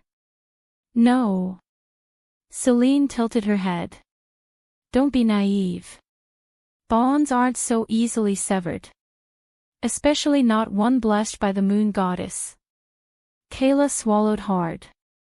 Celine's fingers brushed Kayla's cheekbone lightly, a mockery of affection. "You were always meant to be wild," she murmured. "Unruly. Dangerous." She pulled back, her smile turning cruel. "But you don't belong here anymore. This pack isn't yours to claim." Kayla's voice was steel. "It was never about claiming." Celine's eyes glittered. "No. It was about proving you were strong enough to stand where no one believed you could." She turned to leave. "And I'll make sure you fall." The door clicked shut behind her. Silence settled. Ronan watched her carefully. "What did she say to you?" Kayla didn't answer right away. Instead, she pressed a hand to her chest. The old bond was stirring. Faint. Weak. But still there. And Celine knew it. Over the next few days, Kayla began noticing small things. The way certain warriors suddenly distrusted her. The way some of the young trainees hesitated when she spoke. The way Eric watched her, not with longing, but with confusion, as if something inside him was pulling him apart. Celine was working her magic. Slowly. Subtly. Planting seeds of doubt. Testing bonds. Breaking them. Kayla confronted her during a private council meeting. "You're poisoning the pack," she accused, her voice cutting through the hushed conversation like a blade. "Twisting minds. Using forbidden magic." Celine didn't flinch. Her smile remained soft, angelic. "I'm only ensuring our pack remains strong." Ronan growled low in his throat. "You're playing with forces older than you understand." Celine's gaze flicked to him, sharp and amused. "Older than me? Perhaps. But stronger than you?" "Never." Kayla stepped between them. "You think you can break us?" Celine tilted her head. "I don't need to break you. Just watch you unravel." And then she was gone, leaving behind only the scent of frost and fire. The breaking point came sooner than expected. During a full moon gathering, Celine orchestrated a display that left the entire pack stunned. She danced under the stars, her magic curling around her like mist, her voice rising in an ancient chant that sent shivers down Kayla's spine. Then, suddenly, the wind shifted. The air thickened. A warrior screamed. A young beta collapsed mid-shift, his body convulsing violently. Celine raised her hands. The boy's eyes rolled back. Then he stood, straight-backed, hollow-eyed. Under compulsion. Controlled. Kayla lunged forward. Stop this. Celine's gaze met hers, cold and triumphant. This is power, she declared to the crowd. This is leadership. A ruler who commands loyalty without question. Eric stood frozen at the edge of the circle, his face pale. Kayla turned to him. Eric. He blinked. Looked at the boy. Looked at Celine. His jaw clenched. Then he turned and walked away.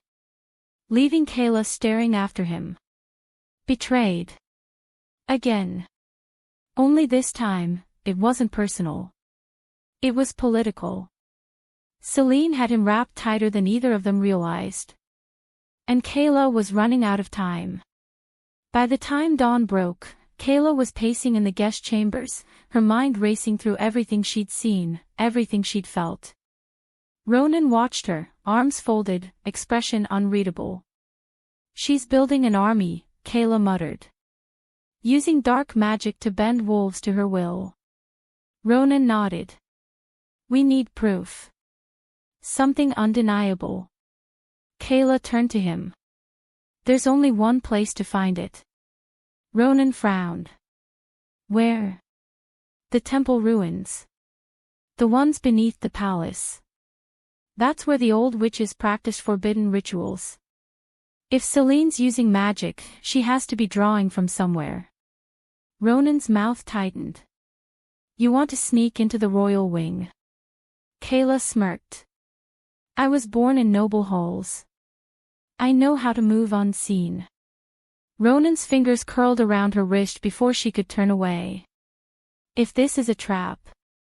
It is, Kayla interrupted. But I won't let her win. They waited until midnight. The palace was silent, the corridors empty save for the occasional guard patrol. Kayla led the way, barefoot, dressed in black, moving like shadow itself. Ronan followed close behind, silent and lethal. They slipped through the east wing, past the sleeping quarters, into the old servant stairwell that led down beneath the palace. The temple ruins lay below, forgotten by most, feared by those who remembered. As they descended, the temperature dropped. The air grew heavier. And then they found it. An altar carved from obsidian. Candles lit with black flame. Ancient runes etched into the walls. And in the center, a mirror-like pool of water, swirling with unnatural energy. Kayla approached cautiously, peering into the surface. At first, it was just darkness. Then, a vision. Celine, cloaked in crimson, kneeling before a figure cloaked in shadows. Whispers filled the air. Break the bond. Sever the ties. Make her bleed. Kayla gasped, stumbling back. Ronan caught her. She's not just controlling minds, she whispered. She's trying to sever our bond. Ronan's grip tightened. She wants you broken. Kayla looked back at the mirror. And saw something else. Eric. Standing behind Celine. Watching. Listening. Doing nothing. Ronan's voice was low, furious. We need to end this tonight. Kayla shook her head. No. We need to show him the truth. He needs to see what she's done. Ronan studied her. Then nodded. Together, they returned to the surface, unaware that someone had been watching them the whole time. The confrontation came at breakfast. Celine sat beside Eric, feeding him grapes, laughing at his words. Kayla entered with Ronan at her side, carrying the vial of dark water from the temple. She placed it on the table with a heavy thud. All conversation ceased. Celine arched a brow. What's this? A gift, Kayla said coolly. From the old temple. Celine's eyes flickered. Just a fraction. But Kayla saw it. She stepped forward, lifting the vial. This is what you've been using. Dark magic. Forbidden spells. Compulsion. You've been twisting minds. Making wolves forget their own thoughts. Celine didn't flinch. She simply sipped her wine. I don't know what you're talking about. Kayla turned to Eric. He stared at the vial. Then at her. Then at Celine. Is it true? His voice was quiet, but the weight of the question silenced the entire room. Celine sighed. Of course it's true. I did what needed to be done. Eric's eyes widened. You used magic on me. Celine tilted her head. I gave you clarity. I helped you see what was best for the pack. Kayla's voice was sharp. You made him believe he didn't love me. Celine smiled. I made him realize he never did. Kayla's hands curled into fists. Ronan stepped forward, ready to strike. But Celine raised a hand. And the ground trembled. Wolves staggered. Kayla's vision blurred. Then Celine whispered a single word, and the world shattered. Kayla awoke hours later, lying on cold stone. Her head pounded. Ronan was beside her, unconscious but breathing. They were in the dungeon. Chained. Celine's voice echoed from the other side of the bars. You should have stayed in exile. Kayla glared at her. You won't get away with this. Celine knelt, resting her elbows on her knees, her blue eyes gleaming with amusement. Oh, Kayla. I already have. She turned to the guards. Take the rogue king. He doesn't leave the cell alive. Ronan stirred. Celine smiled. Good night, Rhea. Then she was gone. And Kayla was left alone in the dark. With only one thought. This wasn't over. Not yet. Chapter 8. The night Kayla Vera overheard Celine whispering about the ritual, something inside her shifted. Not just fear. Not just rage. Something deeper. A cold, unshakable certainty. Celine wasn't just trying to break her bond with Ronan. She was trying to destroy them both. And she wouldn't stop until one of them was dead. Kayla didn't waste time.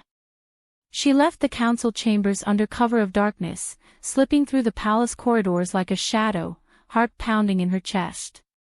The air smelled wrong, too sweet, too still. Magic lingered beneath the surface of everything now, curling around the stones like smoke trapped behind glass. She needed answers. More than that. She needed power. And there was only one place to find it. The old grove hadn't been touched in centuries. It sat at the edge of Silver Fawn lands, hidden beneath twisted roots and moonlit fog. The trees here were ancient, their bark gnarled like they had witnessed the passing of time itself. At its center stood an altar carved from obsidian, overgrown with vines and moss. And waiting beside it was the witch. Pale as moonlight, eyes sharp and knowing. You've come back, the woman rasped, her voice dry as parchment but filled with understanding. Kayla nodded, stepping forward without hesitation. I need to stop her. The witch studied her, lips twitching into something like grim amusement. You seek forbidden magic. That comes with a price. I know. Then tell me, the witch said, folding her hands before her, what are you willing to give up? Kayla swallowed hard. My soul. The words came out steady, unwavering. The witch's gaze darkened. Are you sure? Once given, it cannot be reclaimed. Kayla met her eyes. I don't care about the cost. I will not let her destroy what Ronan and I have. The witch exhaled slowly, then gestured toward the altar. Very well. Then let us begin. The ritual was unlike anything Kayla had ever known. The witch chanted in a language older than the stars, her fingers tracing symbols in the air that glowed faintly silver. The wind howled around them, thick with energy, pulsing with something ancient and dangerous. Kayla lay on the stone, arms outstretched, heart open. The witch pressed a hand to her chest. A searing pain lanced through her ribs. Kayla gasped, arching off the altar as something inside her tore free. A piece of herself. A fragment of her soul. She screamed, but didn't stop it. Instead, she reached for the fire inside her. Let it burn hotter. Let it rise. And when the witch finally pulled away, Kayla's body trembled, sweat-soaked and shaking. But her eyes burned gold. Stronger than before. The witch stepped back, nodding once. She won't be able to sever your bond now, she murmured. It's protected by something older than magic. Kayla sat up slowly, breath ragged. What did you do? The witch smiled faintly. I made you whole again. Kayla staggered to her feet. Then turned back toward the palace. Time was running out. Ronan was already preparing for war. He stood at the edge of the training grounds, his warriors gathered in silence, weapons sharpened, eyes burning with fury.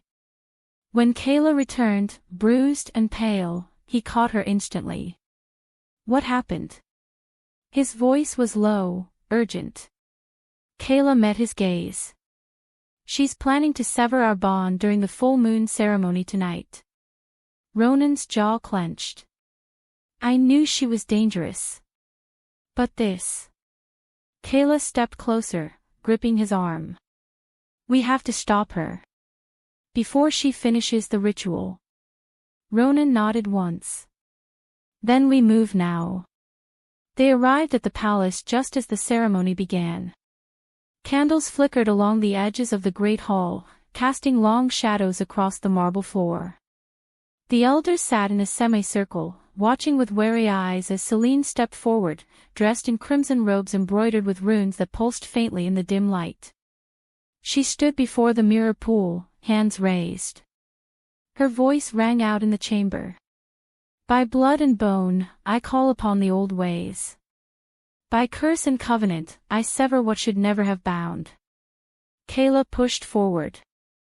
No. The room turned as one. Celine froze mid-incantation, her blue eyes flashing with irritation. Rhea, she purred. How predictable. Kayla stepped forward, her presence crackling like storm fire. You're trying to break the mate bond. Celine tilted her head. Of course I am. You were never meant to have him. Ronan moved beside Kayla, his aura dark and lethal. She's right, he growled. Because I was always hers. Celine's lips curled. So dramatic. Then she struck. Dark magic exploded from her fingertips, slamming into the air between them. Kayla barely had time to raise a barrier before the blast hit. The force sent several elders flying backward, their chairs skidding across the marble floor. Gasps filled the chamber. Damon rose slowly from his seat, his expression unreadable. Celine turned to him. This is what I warned you about, she whispered. She's dangerous. Look at her. She brought dark magic into your home. Kayla's voice was steel. She brought death into your halls. The tension snapped like a bowstring. Ronan lunged. Celine countered with a wave of shadow, sending him crashing into the far wall. Kayla moved fast, grabbing his wrist and pulling him upright. We end this now, she growled. Celine laughed. Oh, sweetheart, she murmured. This isn't the end. This is just the beginning. Then she vanished. Smoke. Mist. Gone. And in her place, the mirror pool boiled. Black tendrils of magic slithered outward, crawling across the floor like serpents. One touched an elder. His scream echoed through the chamber.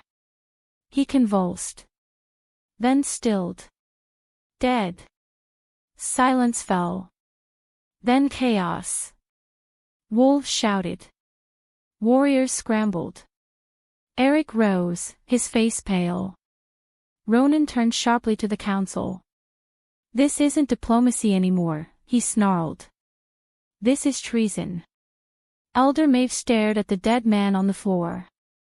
Then at Kayla. "You brought this into our pack," he accused. Kayla's eyes flared. "No," she spat. "She did." Ronan gripped her hand. "We're leaving. Now." They ran.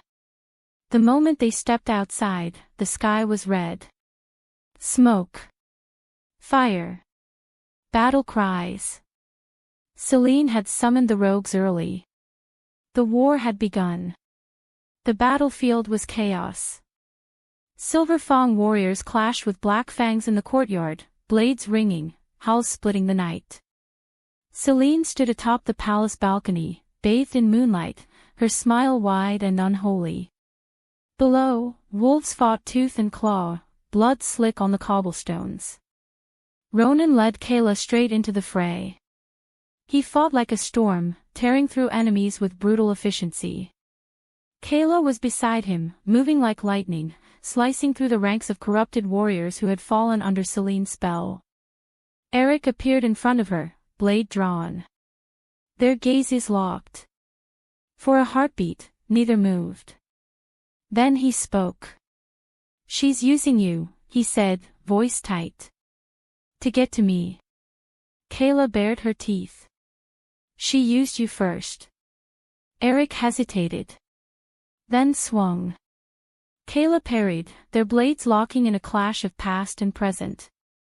"You don't understand," Eric gritted out. "She's stronger than you think." Kayla shoved him back. "Then she'll die screaming." The battle raged. Ronan fought like a king defending his throne. Kayla moved like fire incarnate. But Celine was relentless. She unleashed creatures from the depths of the earth, beasts twisted by dark magic, half wolf, half shadow, their eyes glowing with unnatural hunger. They tore through the lines, ripping flesh from bone. Ronan roared in fury, shifting into his massive black form, fangs bared. Kayla followed, her wolf surging forth in a flash of amber light. They fought side by side, protecting each other, carving a path through the madness. But even as they fought, Kayla felt the pull of the ritual weakening her. The witch had warned her. Once you give up part of your soul, you can never reclaim it. And now, every strike cost her more strength. Every shift stole more breath. She stumbled mid-fight, nearly falling as a rogue's claws grazed her shoulder. Ronan caught her. "Kayla." She looked up at him. "I'm fine." "You're not." He glanced at the balcony. Celine stood tall, chanting again, her voice rising above the chaos. "Kayla," he said, voice low and fierce. "Stay close to me." She nodded. Together, they surged forward. Fighting through the tide of beasts, they reached the base of the palace steps. Celine saw them coming. And smiled. "Still fighting," she mused. "Even after I took a piece of your soul." Kayla's breath hitched. "You knew." Celine's eyes gleamed. "Of course I did. I felt the change in the air. The moment you gave yourself to the old witch." Ronan growled, taking a step forward. "I'll kill you for touching her." Celine laughed. "Try." And then. She clapped her hands together. The ground split open. From the fissure, something ancient crawled forth. Massive. Twisted. Eyes glowing with hunger. The beast roared. And the battle changed forever. The creature moved faster than it should have. Its limbs were malformed, bones jutting through skin like broken branches. Its mouth stretched too wide, filled with jagged teeth. It leapt. Ronan met it midair. Claws tore through muscle. Blood sprayed. Kayla screamed. She launched herself at the beast, sinking her claws deep into its side, twisting with all her strength. The creature shrieked. Rolled. Slammed her into the stone. Pain exploded behind her eyes. She tasted copper. Celine watched from above, laughing. "You think you can win?" she called down. "You're already weakened. And soon, you'll be nothing." Kayla forced herself up, breathing hard. Celine was right. She was weaker. But she wasn't done yet. She staggered forward, dragging her blade through the dirt. Celine's laughter faded. Her eyes narrowed. "You're not going to fall easily, are you?" Kayla smirked. "No." Then she lunged. Celine barely dodged in time, her cloak billowing like wings. Lightning cracked across the sky. Rain poured down. The battle became a blur of blood and fire. Kayla fought like a woman possessed, fueled by fury, by instinct, by love. Ronan was beside her, bleeding but standing. Eric joined them, his own blade slicing through corrupted warriors. Together, they pushed forward. Celine backed up, her control slipping. "You can't beat me," she hissed. Kayla reached her. Grabbed her throat. Celine struggled, clawing at Kayla's grip. "You don't understand," Celine spat. "I'm not just a Luna. I'm a queen." Kayla's grip tightened. "Then kneel." She drove her knee into Celine's stomach. The blonde gasped, doubling over. Kayla twisted. Snapped her wrist. Celine screamed. The beast behind them howled. As if sensing its master falter, it reared back. Its form wavered. Then shattered into mist. Celine collapsed to her knees. Kayla stood over her, breath ragged, eyes blazing. "Your magic's gone," she said, voice low. "Your army's broken." Celine lifted her gaze. "No," she whispered. "It's just getting started." Kayla frowned. "Too late." Celine raised her hand. A final chant spilled from her lips. The last remnants of the ritual ignited. Magic surged. The mirror pool cracked. The air shimmered. And then, the sky broke. A thunderous roar shook the land. From the ruins of the temple below the palace, something ancient stirred. The moon goddess had sealed it away long ago. Now, it was free. Kayla staggered back. Ronan grabbed her, pulling her behind him. The beast that emerged was no longer of this world. It was nightmare given form. Twisted limbs. Glowing eyes. Teeth like daggers. It opened its mouth. And screamed. The sound cracked the palace walls. Wolves screamed. Buildings crumbled. The battlefield erupted into panic. Kayla turned to Ronan. "We have to contain it." "We can't," he growled. "It's not just a monster. It's a curse." Kayla's heart pounded. Celine stood behind them, battered and broken, but smiling. "You wanted power," she whispered. "I gave it to you." Kayla lunged. Celine didn't run. She simply looked up at the sky. And laughed. Let the chaos begin. Then she turned and disappeared into the palace. Leaving the beast behind. And the destruction it would bring. The fight to contain the creature was brutal. Ronan led the charge, his wolf larger than ever, eyes burning with fury. Kayla fought beside him, drawing on the last of her strength. But the beast was relentless. It couldn't be killed. Only sealed. And the only way to do that was to complete the ritual. Backward. Reversing the magic. Kayla raced to the temple ruins, Ronan at her side. Inside, the mirror pool still pulsed with dark energy. The witch's voice echoed in her mind. Magic cannot be undone. Once you step into that world, there's no turning back. Kayla didn't hesitate. She knelt before the pool, placed her hands on the stone, and began to chant. Ronan tried to stop her. Kayla, this could kill you. It might, she admitted. But I won't let her destroy everything we built. Ronan's jaw tightened. Then, quietly, he dropped to his knees beside her. I won't let you do this alone. Together, they reversed the ritual. The air grew heavy.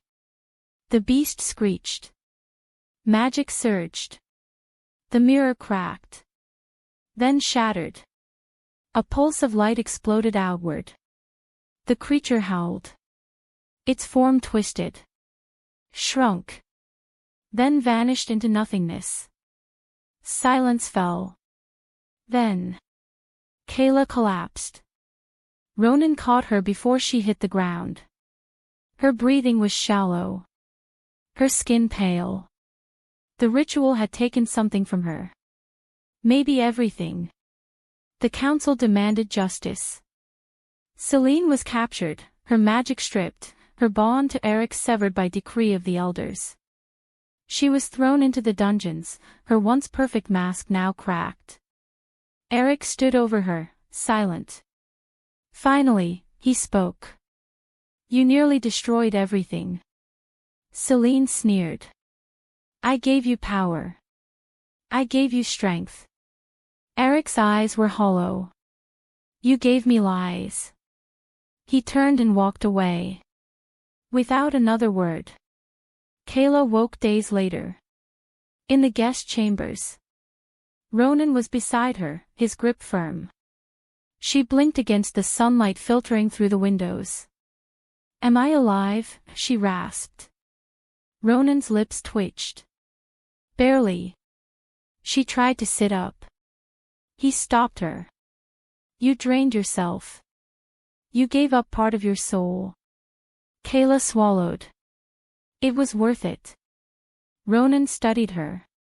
Then leaned in, pressing his forehead to hers. I don't care what it cost you, he murmured. Just promise me you'll never do it again. Kayla smiled faintly. I can't make that promise. Ronan growled. But I'll try. That was enough. For now. Weeks passed. The pack rebuilt. The scars remained. But peace. It was fragile. Tension simmered beneath the surface. The elders whispered of betrayal. Some still believed Kayla had gone too far. Others feared her new power.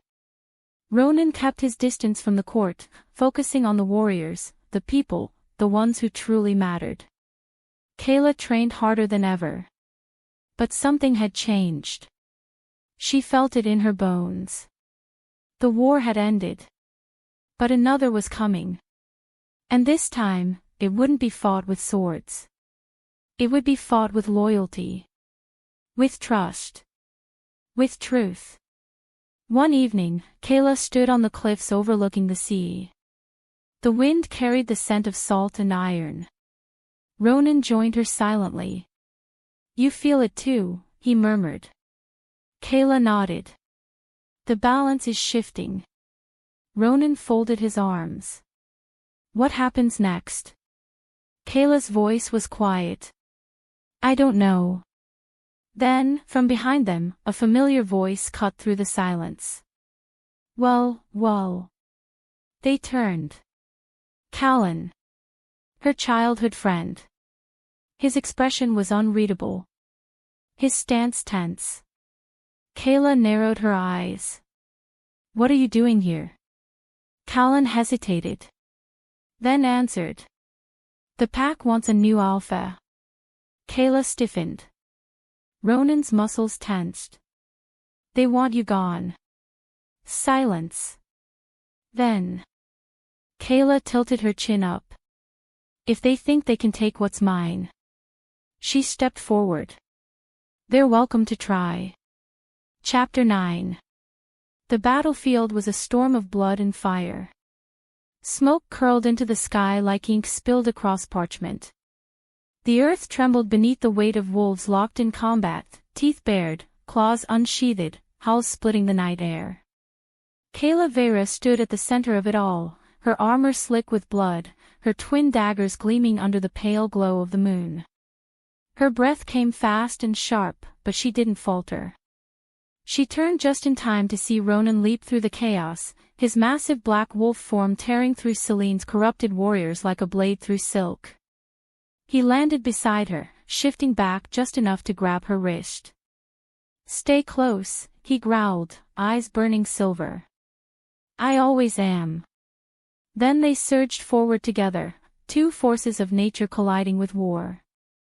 Celine stood atop the palace balcony, bathed in crimson light, her blonde hair whipping around her face like a crown of frost. She raised her arms, chanting words that cracked the very air around her. Dark magic pulsed beneath her skin. The creatures she summoned, twisted, half-formed beasts born of shadow and rage, tore through the lines of both Silver Fang and Black Fang warriors. Ronan's voice rang out above the chaos. Kayla. She didn't hesitate. They broke through the ranks, slicing down enemies with brutal efficiency. Kayla moved like lightning, striking fast, dodging harder. Every blow was fueled by fury, by pain, by the memory of betrayal. And still, Celine watched them with cold amusement. You think you can win? She called down. You're already broken inside. You gave up part of your soul to stop me. How much more will you lose? Kayla didn't answer. She only ran faster. Eric Valen fought like a man possessed. His sword cut through rogue after rogue, his body battered, bleeding, but unyielding. When Kayla reached him, their gazes locked. You shouldn't be here, he said, panting. Kayla sliced through a beast lunging at him. I'm not here for you. But Eric wasn't listening. His eyes flicked past her, to Celine standing above them. Something dark passed over his face. Understanding. Betrayal. Regret. Kayla followed his gaze. Celine was no longer watching them. She was watching Eric. And something in her expression shifted. Not love. Not loyalty.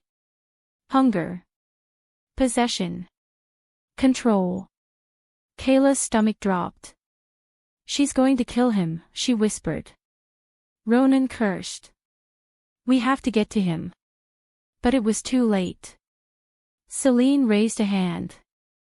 A blast of dark energy exploded outward. Eric screamed as the force hit him square in the chest. He flew backward, slamming into stone. Kayla lunged without thinking. She caught him before he hit the ground, cradling his head in her lap. Blood spilled from his mouth.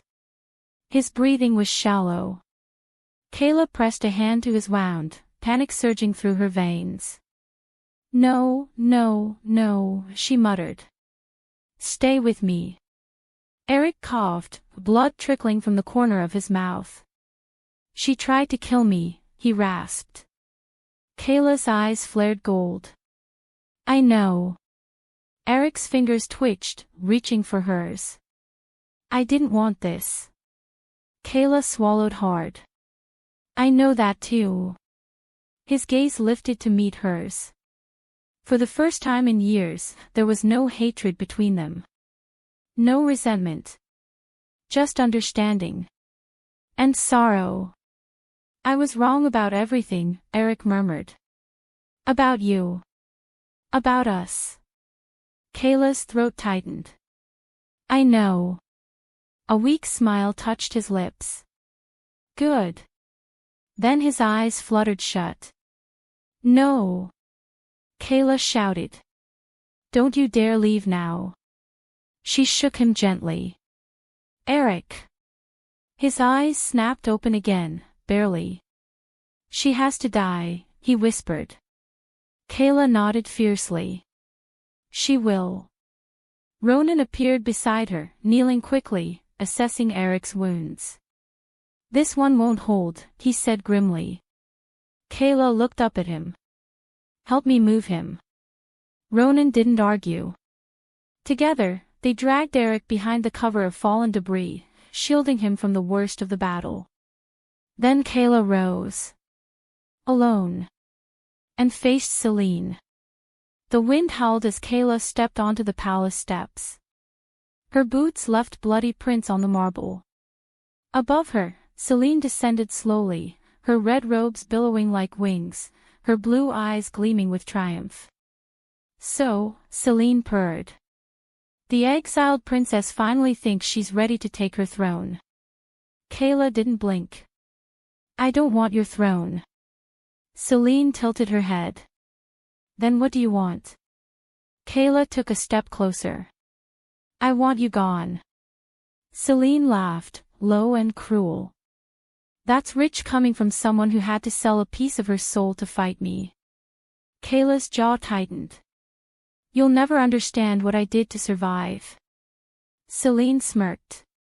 No. But I understand power when I see it. And you're weaker than you were before. Kayla's voice was steel. Weaker or not, I'll still destroy you. Celine raised her hands. Magic crackled in the air. Kayla didn't wait. She launched herself forward. Blades clashed. Fangs met. Sparks flew. They danced through the clearing like wraiths, neither giving an inch. Celine was fast, unnaturally so. Her magic gave her unnatural strength, her strikes precise and deadly. But Kayla was something else. She fought like a woman forged in hellfire. Every slash was purposeful. Every strike was justice. Celine hissed as Kayla drove her dagger into her shoulder. You think this hurts? Kayla snarled. I've endured worse. Celine yanked the blade free, tossing it aside. You're nothing but a pawn, she spat. A warrior trying to play queen. Kayla wiped blood from her lip. And you're a parasite trying to wear a crown. Celine's eyes burned. Then she struck. A wave of dark energy slammed into Kayla's chest, sending her flying backward. She hit the ground hard. Stars exploded behind her eyes. Celine approached, slow and deliberate. Let me show you what real power looks like. She raised her hands. Lightning crackled. But before she could strike, Eric, bloody, broken, he staggered forward, a jagged piece of obsidian shard in his grip. Celine's eyes widened. No. Eric plunged the shard into her chest. Celine gasped. Blood bloomed across her silk dress. Her knees buckled. She looked down at the wound. At Eric. Her voice was barely a whisper. You wouldn't. Eric met her gaze, his own filled with something final. I would. Celine collapsed. Dead. Or dying. It didn't matter. The magic shattered. The creatures she summoned shrieked and dissolved into mist. The sky cleared.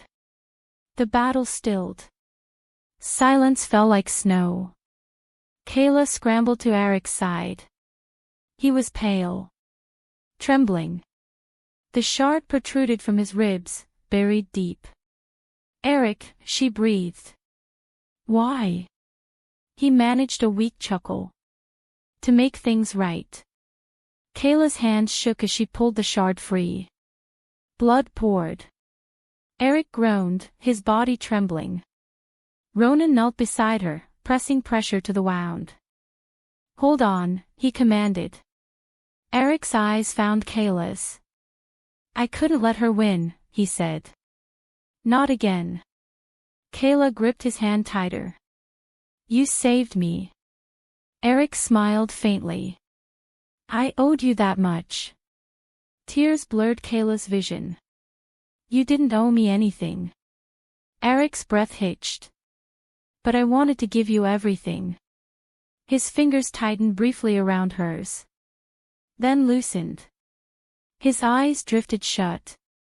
Kayla didn't cry. Not yet. Instead, she closed his eyes with gentle fingers. Then stood. Celine lay beside him, unmoving. The war was over. But the cost was unbearable.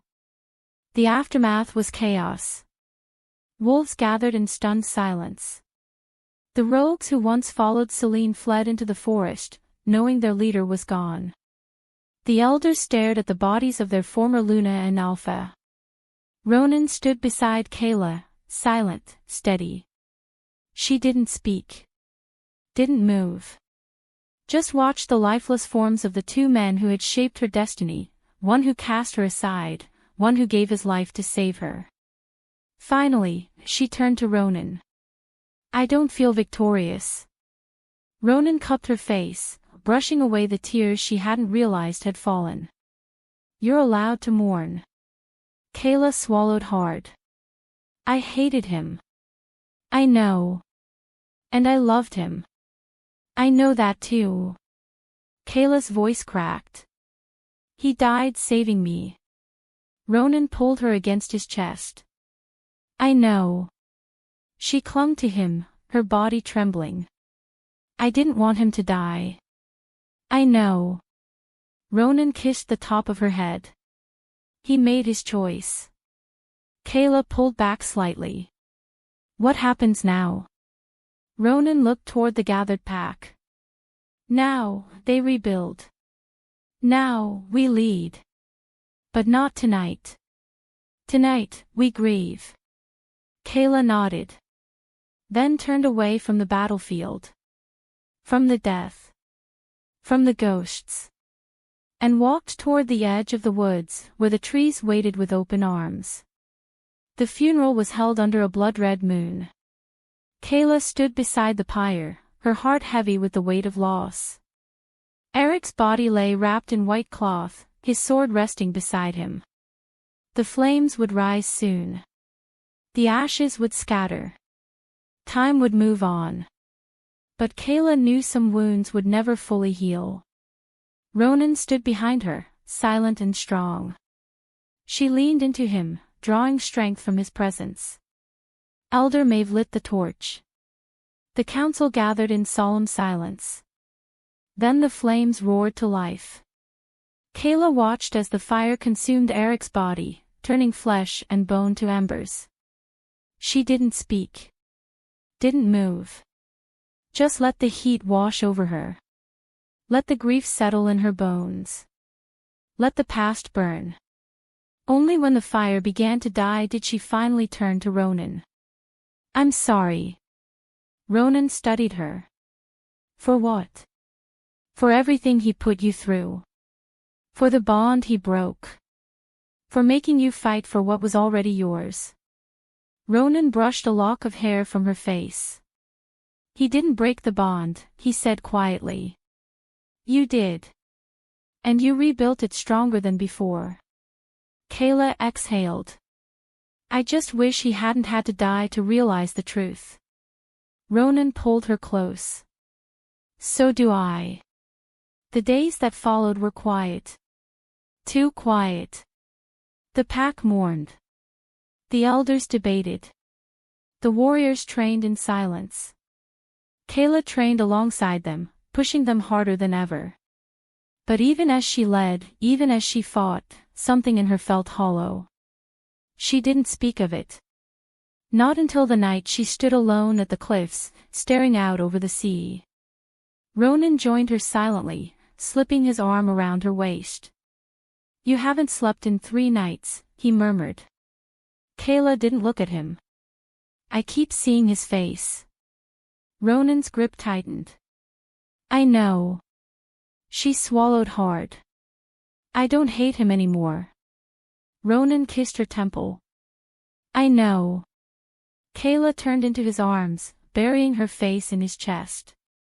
I miss him. Ronan didn't flinch. I know. She looked up at him then.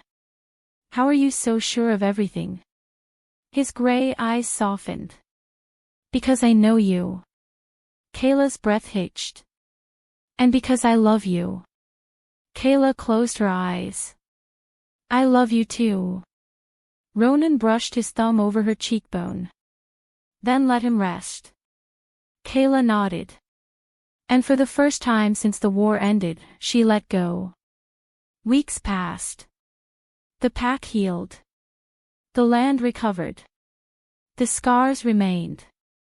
But peace settled like a warm breeze after a long storm. Kayla trained the younger warriors relentlessly. Ronan patrolled the borders, ensuring no threats lingered in the shadows. The elders offered her the title of Luna. She refused. Instead, she chose a new path. One forged in fire. One built on resilience. One ruled by choice, not prophecy. Ronan stood beside her, unwavering. Their bond pulsed stronger than ever. Unbreakable. Indestructible. Forever. One evening, as the sun dipped below the horizon, Kayla sat on the edge of the training field, watching the young ones spar.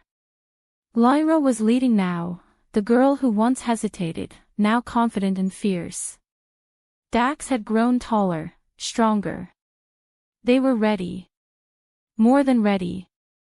Ronan approached, dropping beside her. They're good, he said. Kayla nodded. They remind me of us. Ronan smirked. God help the world if they're anything like us. Kayla chuckled softly. They'll be better. Ronan studied her. You really mean that, don't you? Kayla met his gaze. Yes. Ronan's lips curved. You're different now. She tilted her head. In what way? He reached for her hand, lacing their fingers together. You used to fight to prove you were worthy. Kayla frowned. I still do. No, he shook his head. Now you fight because you choose to. Because you believe in something bigger than yourself. Kayla's chest tightened. Ronan continued. You're not just a warrior, Kayla. You're a queen. Kayla shook her head. No titles. Ronan grinned. Then call yourself something else. Kayla looked out over the field. Watched the younger wolves train. Laugh.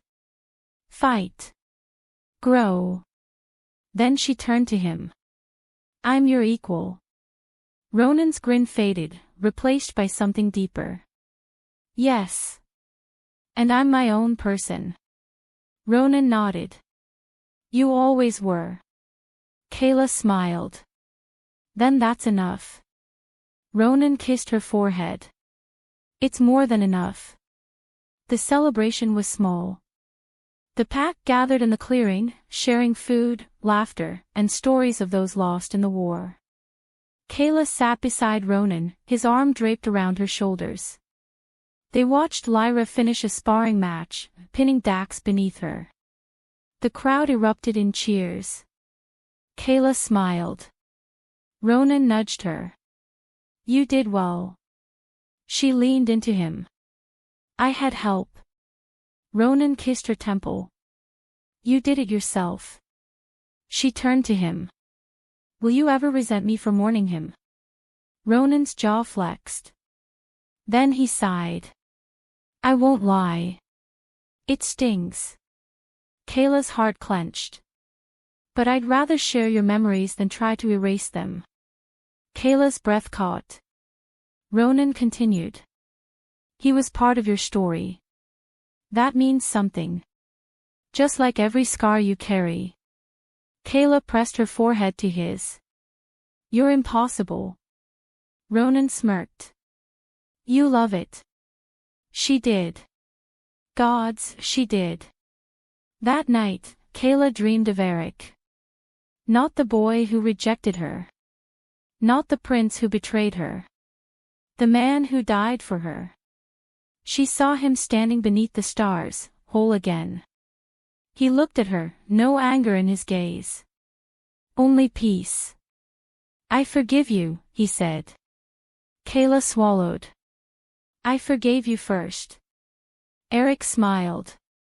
I know. Then he turned. Walked into the light. Vanished. When Kayla woke, the scent of pine and iron wrapped around her. Ronan's arms were around her. You cried in your sleep, he murmured. Kayla blinked away the last remnants of the dream. I saw him. Ronan didn't ask who. He already knew. Kayla rolled into his arms. He's at peace now. Ronan kissed her brow. And so are you. The ceremony was held under the full moon. Not a coronation. Not a wedding. A union. The pack gathered in the sacred grove, the same place where Kayla had been cast out, where she had risen from fire, where she had returned as something more. Ronan stood beside her, his storm-gray eyes locked onto hers. Elder Maeve spoke the words.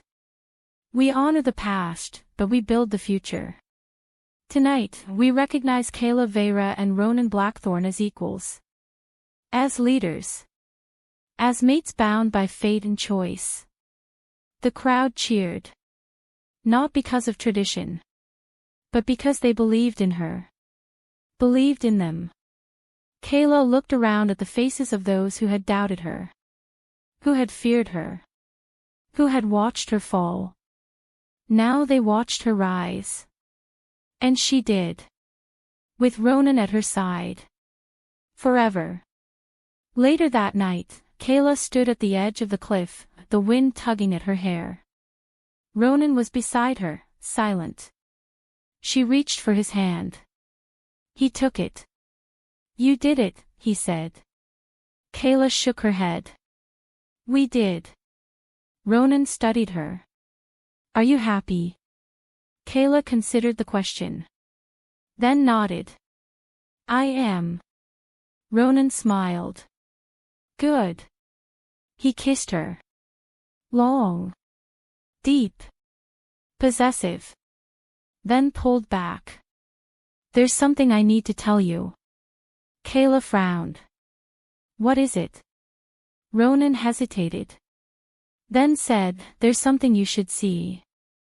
He led her through the forest, past the bonfires, past the revelers, into the hidden glade where the old altar still stood. The mirror pool shimmered in the moonlight. Ronan stopped beside it.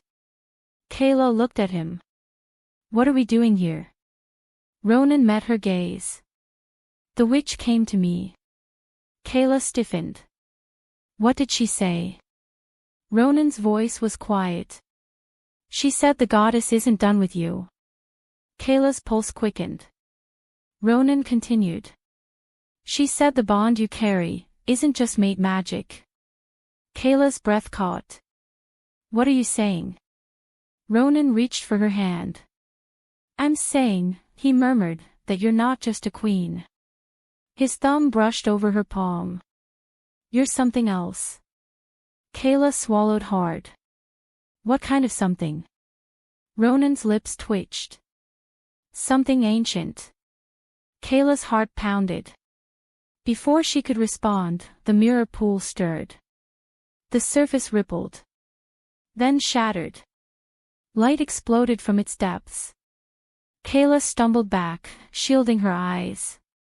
Ronan pulled her behind him. From the water, a figure emerged. Tall. Cloaked in shadow. Its voice was soft. Ancient. Familiar. Daughter of fire. Child of the moon. Kayla's breath caught. The figure lifted its hood. Beneath it was a woman. Pale. Ethereal. Eyes glowing like starlight. Kayla's knees nearly buckled. Ronan caught her. The goddess. The moon goddess. She looked at Kayla with something unreadable in her gaze. Then she spoke. Your journey is far from over. Kayla's voice barely escaped. What does that mean? The goddess smiled. You were marked twice. Her gaze shifted to Ronan. And your bond is stronger than either of you understands. Then she turned. Disappeared into the mist. Leaving behind only silence. And questions. Chapter 10. The war had ended. But its echoes still lingered in the wind. In the blood-soaked earth. In the scars carved into Kayla Vera's soul. She stood at the edge of the battlefield, her boots caked with mud and ash, her armor dented from battle, her body trembling with exhaustion she refused to show. Behind her, the united clans gathered, Silver Fang, Black Fang, Hollow Vale, even the rogue packs who once fought only for survival now stood shoulder to shoulder beneath the banner of a new era. One forged in fire. And led by two wolves unlike any before them. Kayla turned slowly, scanning the faces around her. They watched her, not with fear, not with skepticism, but with reverence. Ronan stood beside her, silent but present. His storm-gray eyes burned with something quiet, something deep. Not just pride. Not just love. Belief. She met his gaze. He gave her the smallest nod. It was time. Time to rise. Not as Luna. Not as pawn. Not even as queen. As herself. The council chamber had never held so many voices at once. Wolves from every corner of the land had come to witness the transition of power. Some came out of loyalty. Others out of necessity. And a few, out of fear. Eric Valen's funeral pyre had long since burned to ash, but the weight of his sacrifice still pressed against Kayla's chest like an iron chain. She carried it. But she no longer let it break her. Ronan stepped forward first, his voice steady and commanding. This ends today, he said, his gaze sweeping over the gathered alphas. No more borders between our packs. No more rivalries built on old wounds and broken politics. His hand found Kayla's. And no more pretending that strength comes from birthright. Murmurs rippled through the crowd. Elder Maeve, the last of the Silver Fang Council loyalists, studied Kayla carefully. You speak of unity, she said slowly. But what of leadership? Who leads this new pack? All eyes turned to Kayla. Waiting. Expecting. Wanting. She could feel the pull of tradition trying to drag her back into the role they'd once denied her. Luna. Queen. Mate. But she had chosen differently. Kayla stepped forward, her presence alone enough to silence the room. I will lead, she said, voice firm. But not as Luna. Not as queen. She looked around the chamber, meeting each gaze head-on. As myself. Silence fell. Then. Ronan spoke. She is my equal. My mate. My co-leader. If you wish to follow us, you follow both of us. Elder Maeve exhaled slowly. Then we follow. And just like that, the world changed. The ceremony wasn't held in the grand halls of Silver Fang. There would be no crowning. No golden chains of rule. Instead, Kayla and Ronan stood beneath the stars, surrounded by their people, by those who had fought beside them, bled for them, believed in them. The bonfires crackled. The elders chanted ancient words. But Kayla didn't need tradition to validate what she already knew. She had earned this. Every scar. Every tear. Every betrayal. She had risen from exile. From rejection. From pain. Now, she stood tall. Ronan knelt first. Not in submission. In respect. I offer you my loyalty, he said, voice low and rough. My strength. My life. I will fight for you until my last breath. Kayla placed a hand on his shoulder, then pulled him up gently. You are my equal, she murmured. You always have been. Then the others followed. One by one. First the warriors. Then the elders.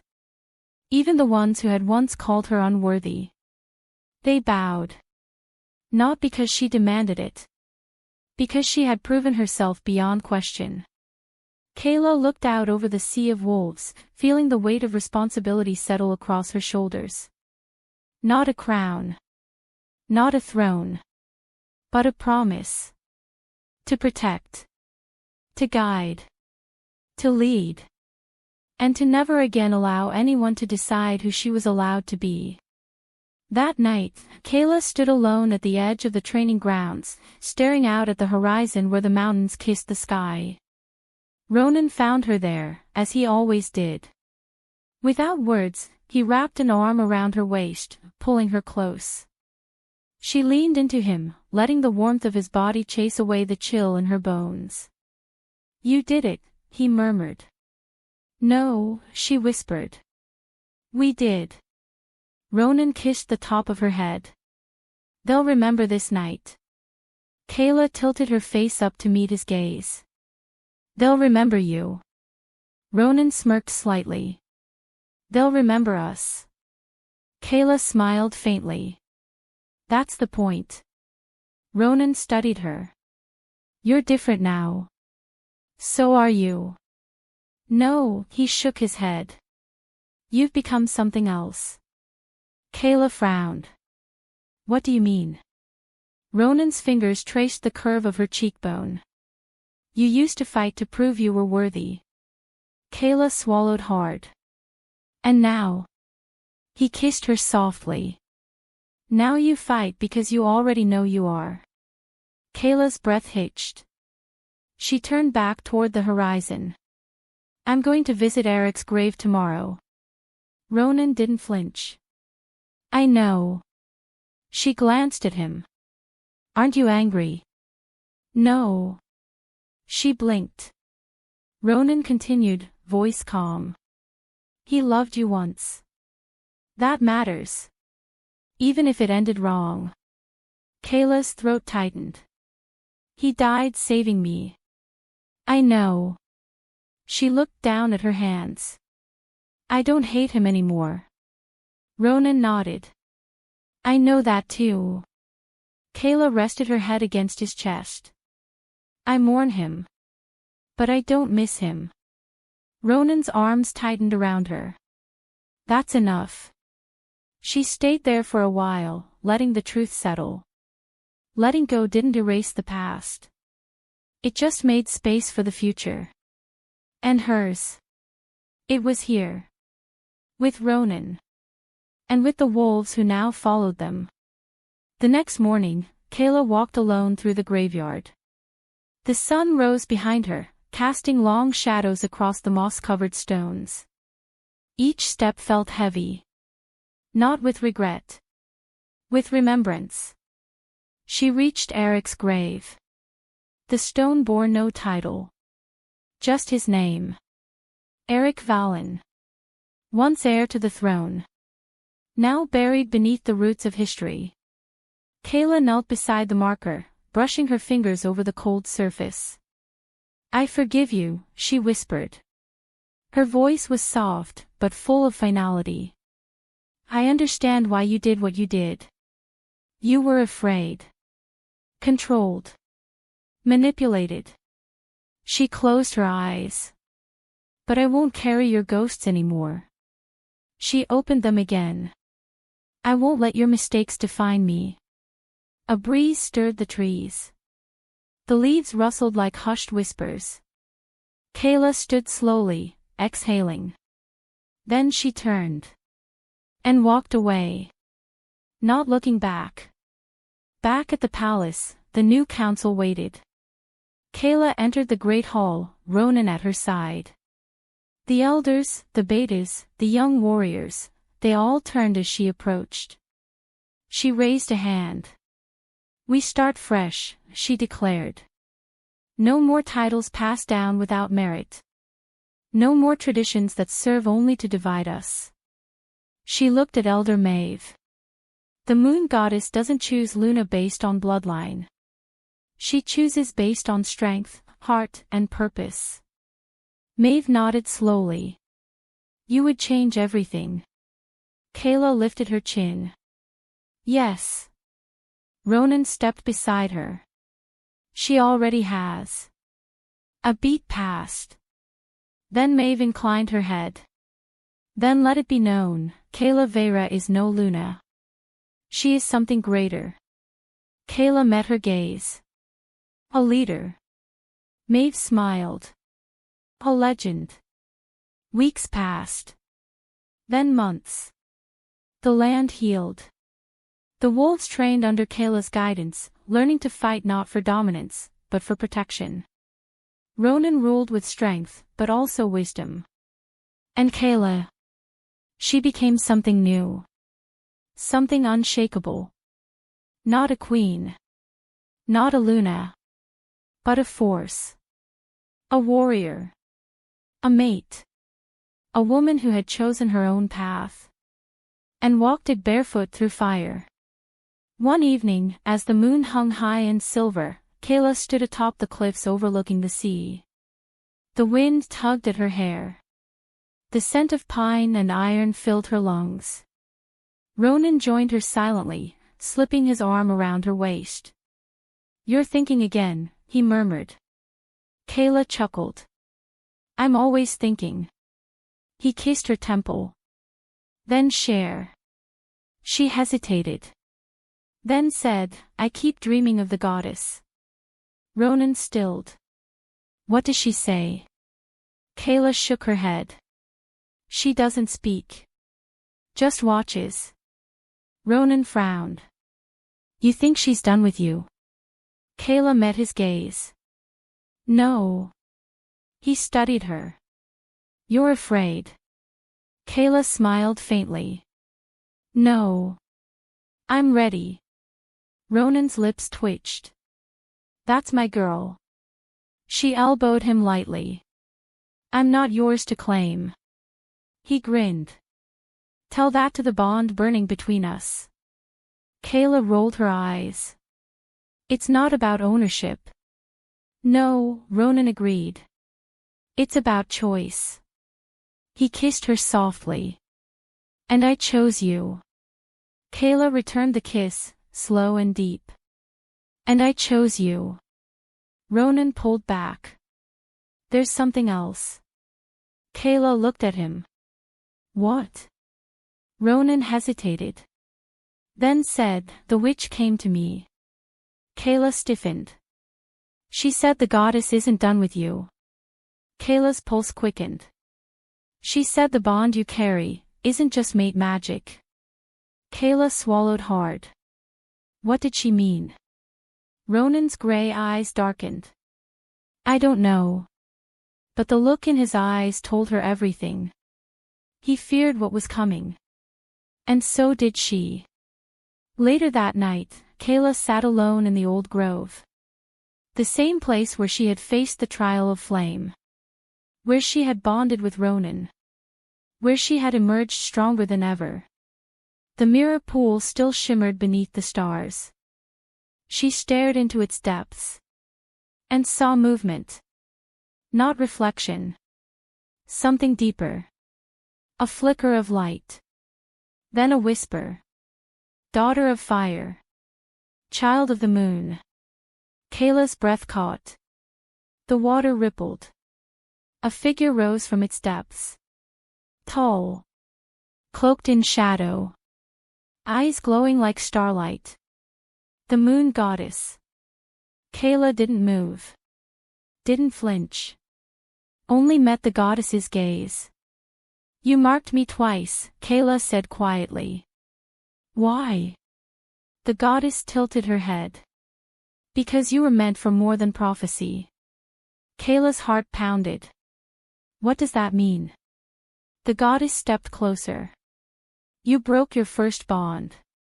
Kayla swallowed. I did. You formed another. Kayla nodded. I did.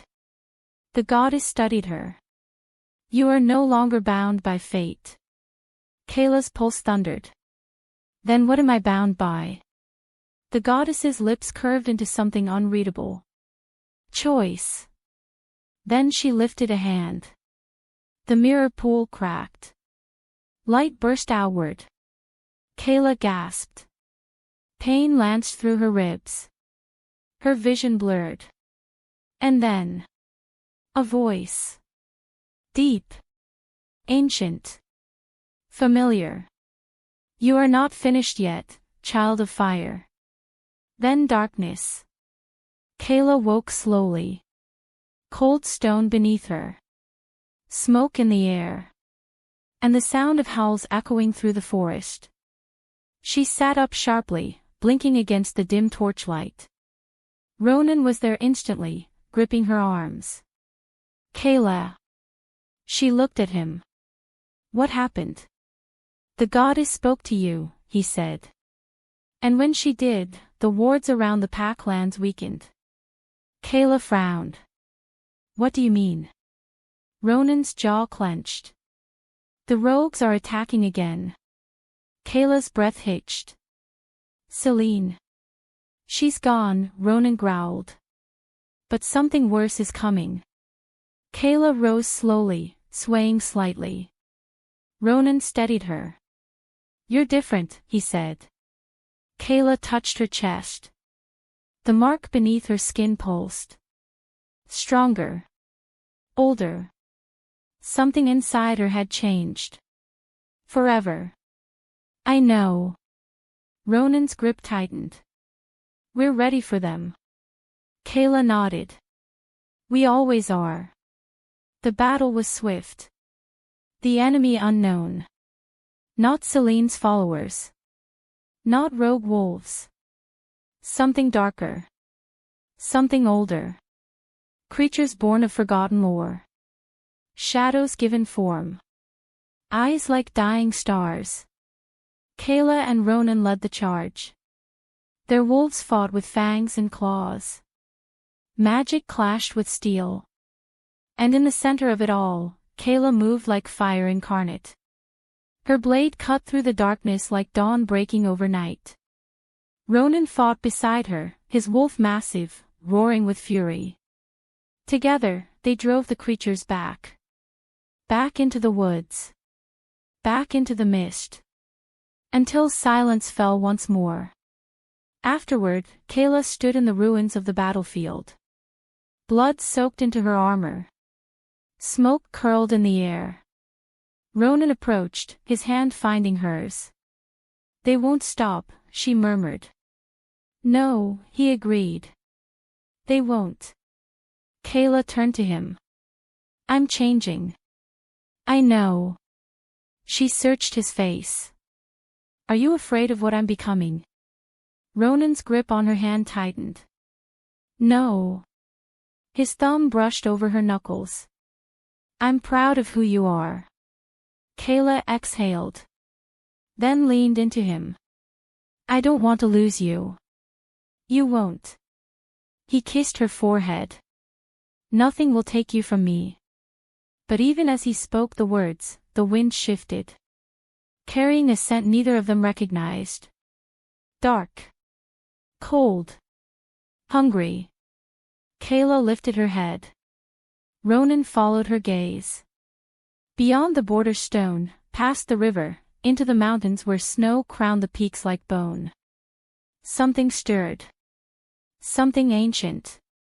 Something waiting. Epilogue. The wind howled like a mourning spirit across the frozen tundra. Snow fell in thick, relentless sheets, blanketing the earth in silence so complete it felt sacred. Deep in the northern reaches, where the trees grew twisted from centuries of cold and the sky never truly saw the sun, a circle of figures stood beneath the pale glow of the moon.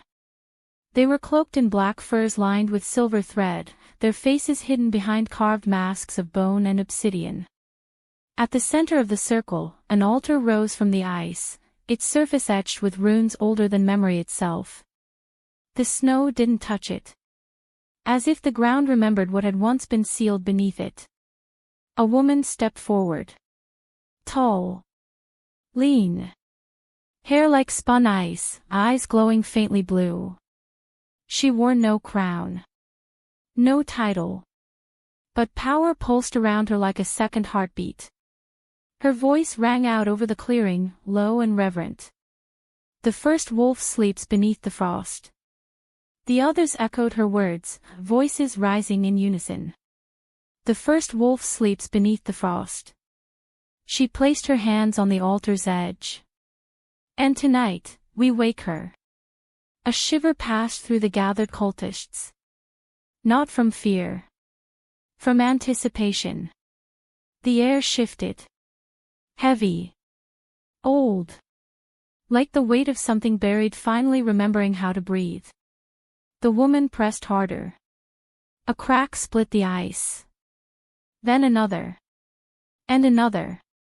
Until the tomb beneath the altar groaned open like a beast disturbed from slumber. Darkness poured from the chasm. Thick. Hungry. Waiting. A figure stirred within. Wrapped in chains of silver and shadow. Her hair was black as midnight. Her skin pale as death. Her eyes fluttered open. Gold. Glowing. Dead. And alive. She took a breath. And the world trembled. Kayla Vera woke with a gasp. The firelight flickered in the great hall, casting long shadows across the stone walls. Ronan stirred beside her, his storm-gray eyes opening slowly. "You're shaking," he murmured, pulling her closer. Kayla didn't answer right away. Her heart pounded like war drums in her chest. "I dreamed of her," she whispered. Ronan stilled. "Who?" Kayla turned toward him, her amber eyes wide with something unreadable. "The first wolf." Ronan's jaw tightened. He didn't ask who that was. He already knew. It had taken months after the war to piece together the truth about the moon goddess's oldest prophecy. There had been a time before the Pax. Before the Alphas. Before even the Luna bloodline. When the first wolf ruled the land. Unchallenged. Untouched. Immortal. And then. She vanished. Some said she died. Others believed she was imprisoned. But Kayla had seen the truth in her dreams. The first wolf hadn't died. She had been sealed. And now. Something had changed. "She's awake," Kayla said, voice barely above a whisper. Ronan sat up fully, running a hand through his dark hair streaked with silver. "Are you sure?" Kayla swallowed hard. "No." Then she met his gaze. "But I feel her." Ronan's expression darkened. "We need answers." By dawn, they stood at the edge of the old archives beneath the Silver Fong Palace. The chamber was untouched for generations, dust thick in the air, the scent of parchment and decay clinging to every breath. Kayla ran her fingers along the cracked stone walls, tracing symbols worn by time. Ronan watched her carefully. "You think this place holds the truth?" Kayla nodded. "It has to." She reached for the largest scroll resting on a pedestal carved from moonstone. Its edges crumbled slightly as she unfurled it, revealing a map unlike any other. Lines of energy pulsed beneath the ink, forming a path northward. Toward the frozen lands. Toward the tomb. Kayla's pulse thundered. She pointed to the sigil at the top. A wolf's face, half human, half shadow. Beneath it, a single phrase was scrawled in the ancient tongue. "She was the first. She shall be the last." Ronan exhaled sharply. "That doesn't sound ominous at all." Kayla looked up at him. "She wasn't just the first Luna." Ronan frowned. What do you mean? Kayla turned the scroll. There was no Luna back then. No pack system. Just her. Ronan's brows knit together. She was the origin of everything. Kayla nodded slowly. And she was betrayed. Ronan's grip tightened. By whom?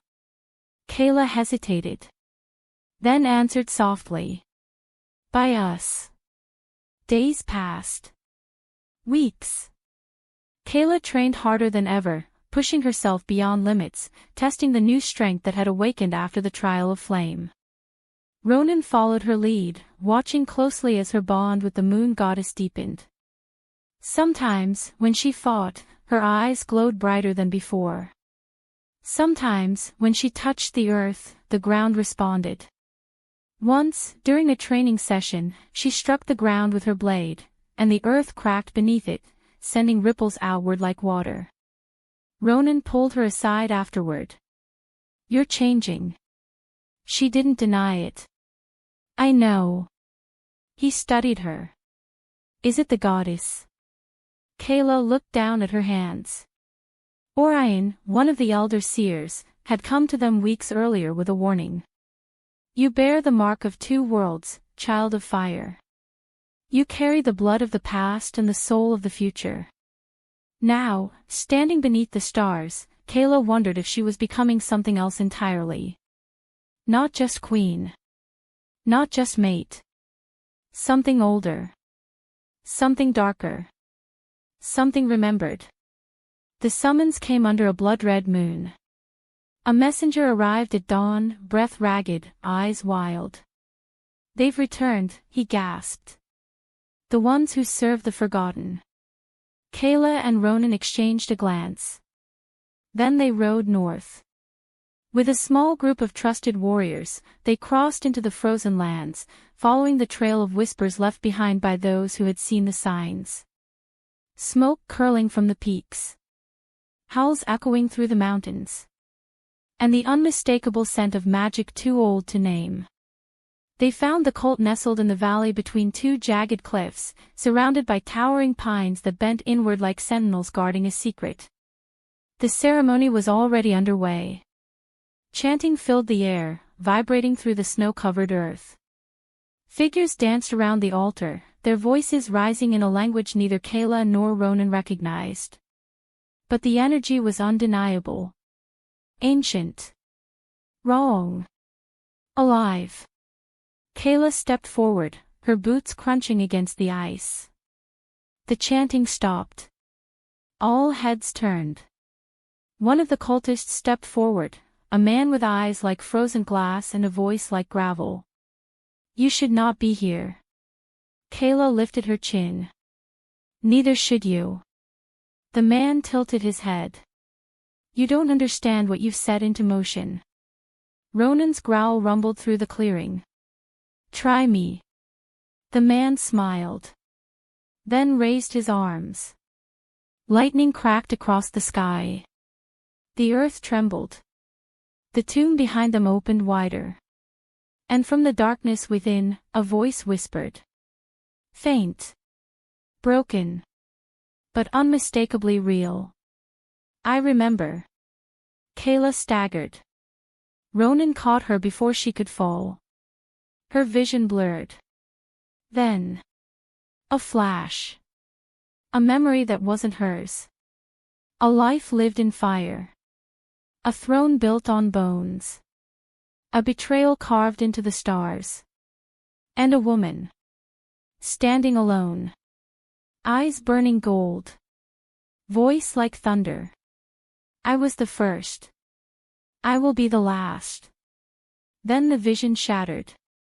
Kayla gasped, snapping back into her body. Ronan gripped her shoulders. What did you see? Kayla's breath came fast and sharp. She was real. Ronan's mouth thinned. And now she's waking. The cultist laughed. She was never asleep. Then he turned. Disappeared into the shadows. Leaving only the wind. And the echo of footsteps retreating into the night. Back at the palace, Kayla stood alone in the council chamber. The elders had left hours ago, shaken by what they'd heard. Even Maeve, the most skeptical among them, had bowed her head and said nothing more. Only silence followed. Ronan entered quietly, his presence grounding. "You haven't spoken since we got back."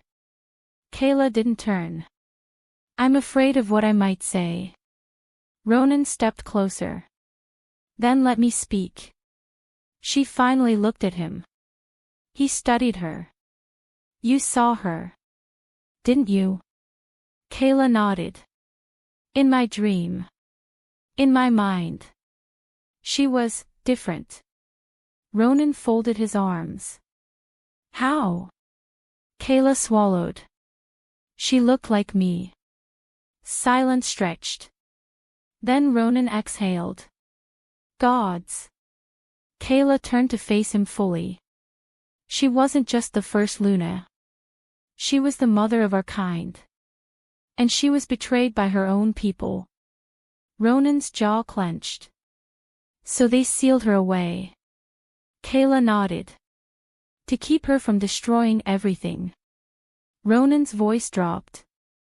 "And now someone's trying to bring her back." Kayla's fingers curled into fists. "They won't stop until they do." Ronan stepped close, wrapping his arms around her. "We'll stop them." Kayla leaned into him. "I hope so." Ronan kissed the top of her head. "We'll find out who's behind this. We'll protect what's ours." Kayla closed her eyes. "We always do." That night, Kayla stood alone at the edge of the cliffs. The wind carried secrets she couldn't yet decipher. She stared into the distance, toward the mountains where the tombs still lay open. Where the first wolf breathed again. Eric's grave was behind her. Celine's treachery was buried. The war was over. But the battle had only begun. Ronan joined her silently, slipping his arm around her waist. "You feel her, don't you?" he asked. Kayla didn't flinch. "Yes." Ronan's thumb brushed over her knuckles. "What does she want?" Kayla's voice was quiet. "Revenge." Ronan's muscles tensed. "Then we fight her." Kayla turned into his arms.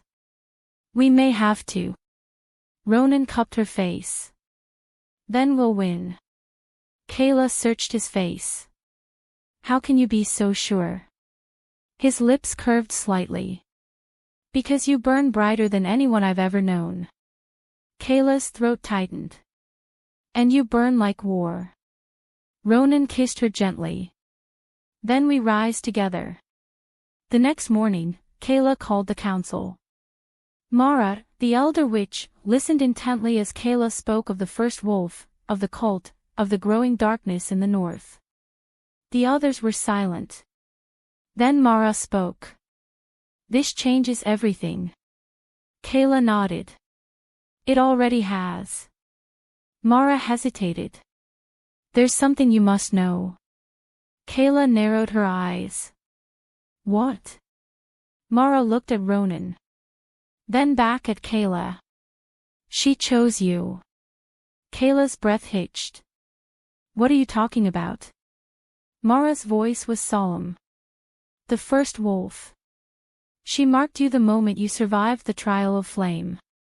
That's why Celine's magic couldn't sever your bond with Ronan." Kayla's pulse thundered. "She saw something in you." Ronan's grip on her hand tightened. "What does that mean?" Mara met his gaze. "It means Kayla isn't just your mate." She looked at Kayla. "She's the heir to something far older than either of you understand."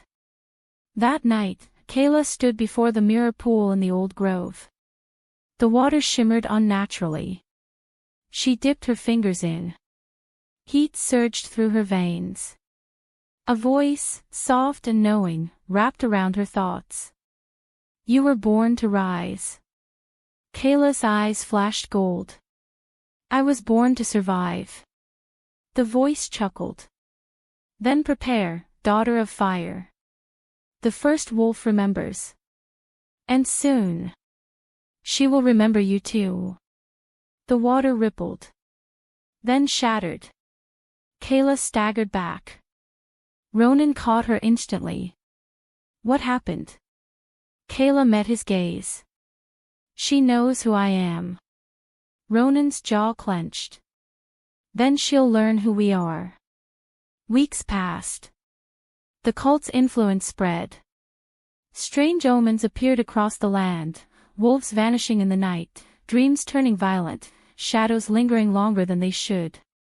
Kayla trained relentlessly. So did Ronan.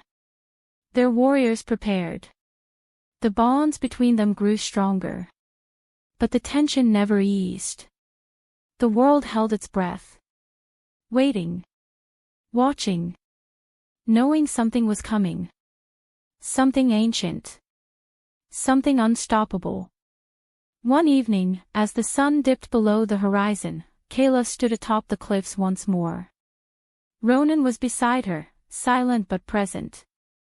They watched the sea crash against the rocks below. The wind howled. Then, suddenly, Kayla stiffened. Ronan felt it too. A pulse. Low. Distant. But unmistakable. Magic. Old. Familiar. Kayla turned to him. She's calling. Ronan's eyes burned silver. Then let her come. For now, thank you for reading. And remember. The world thought her gone. But she remembers. And the fire is far from over.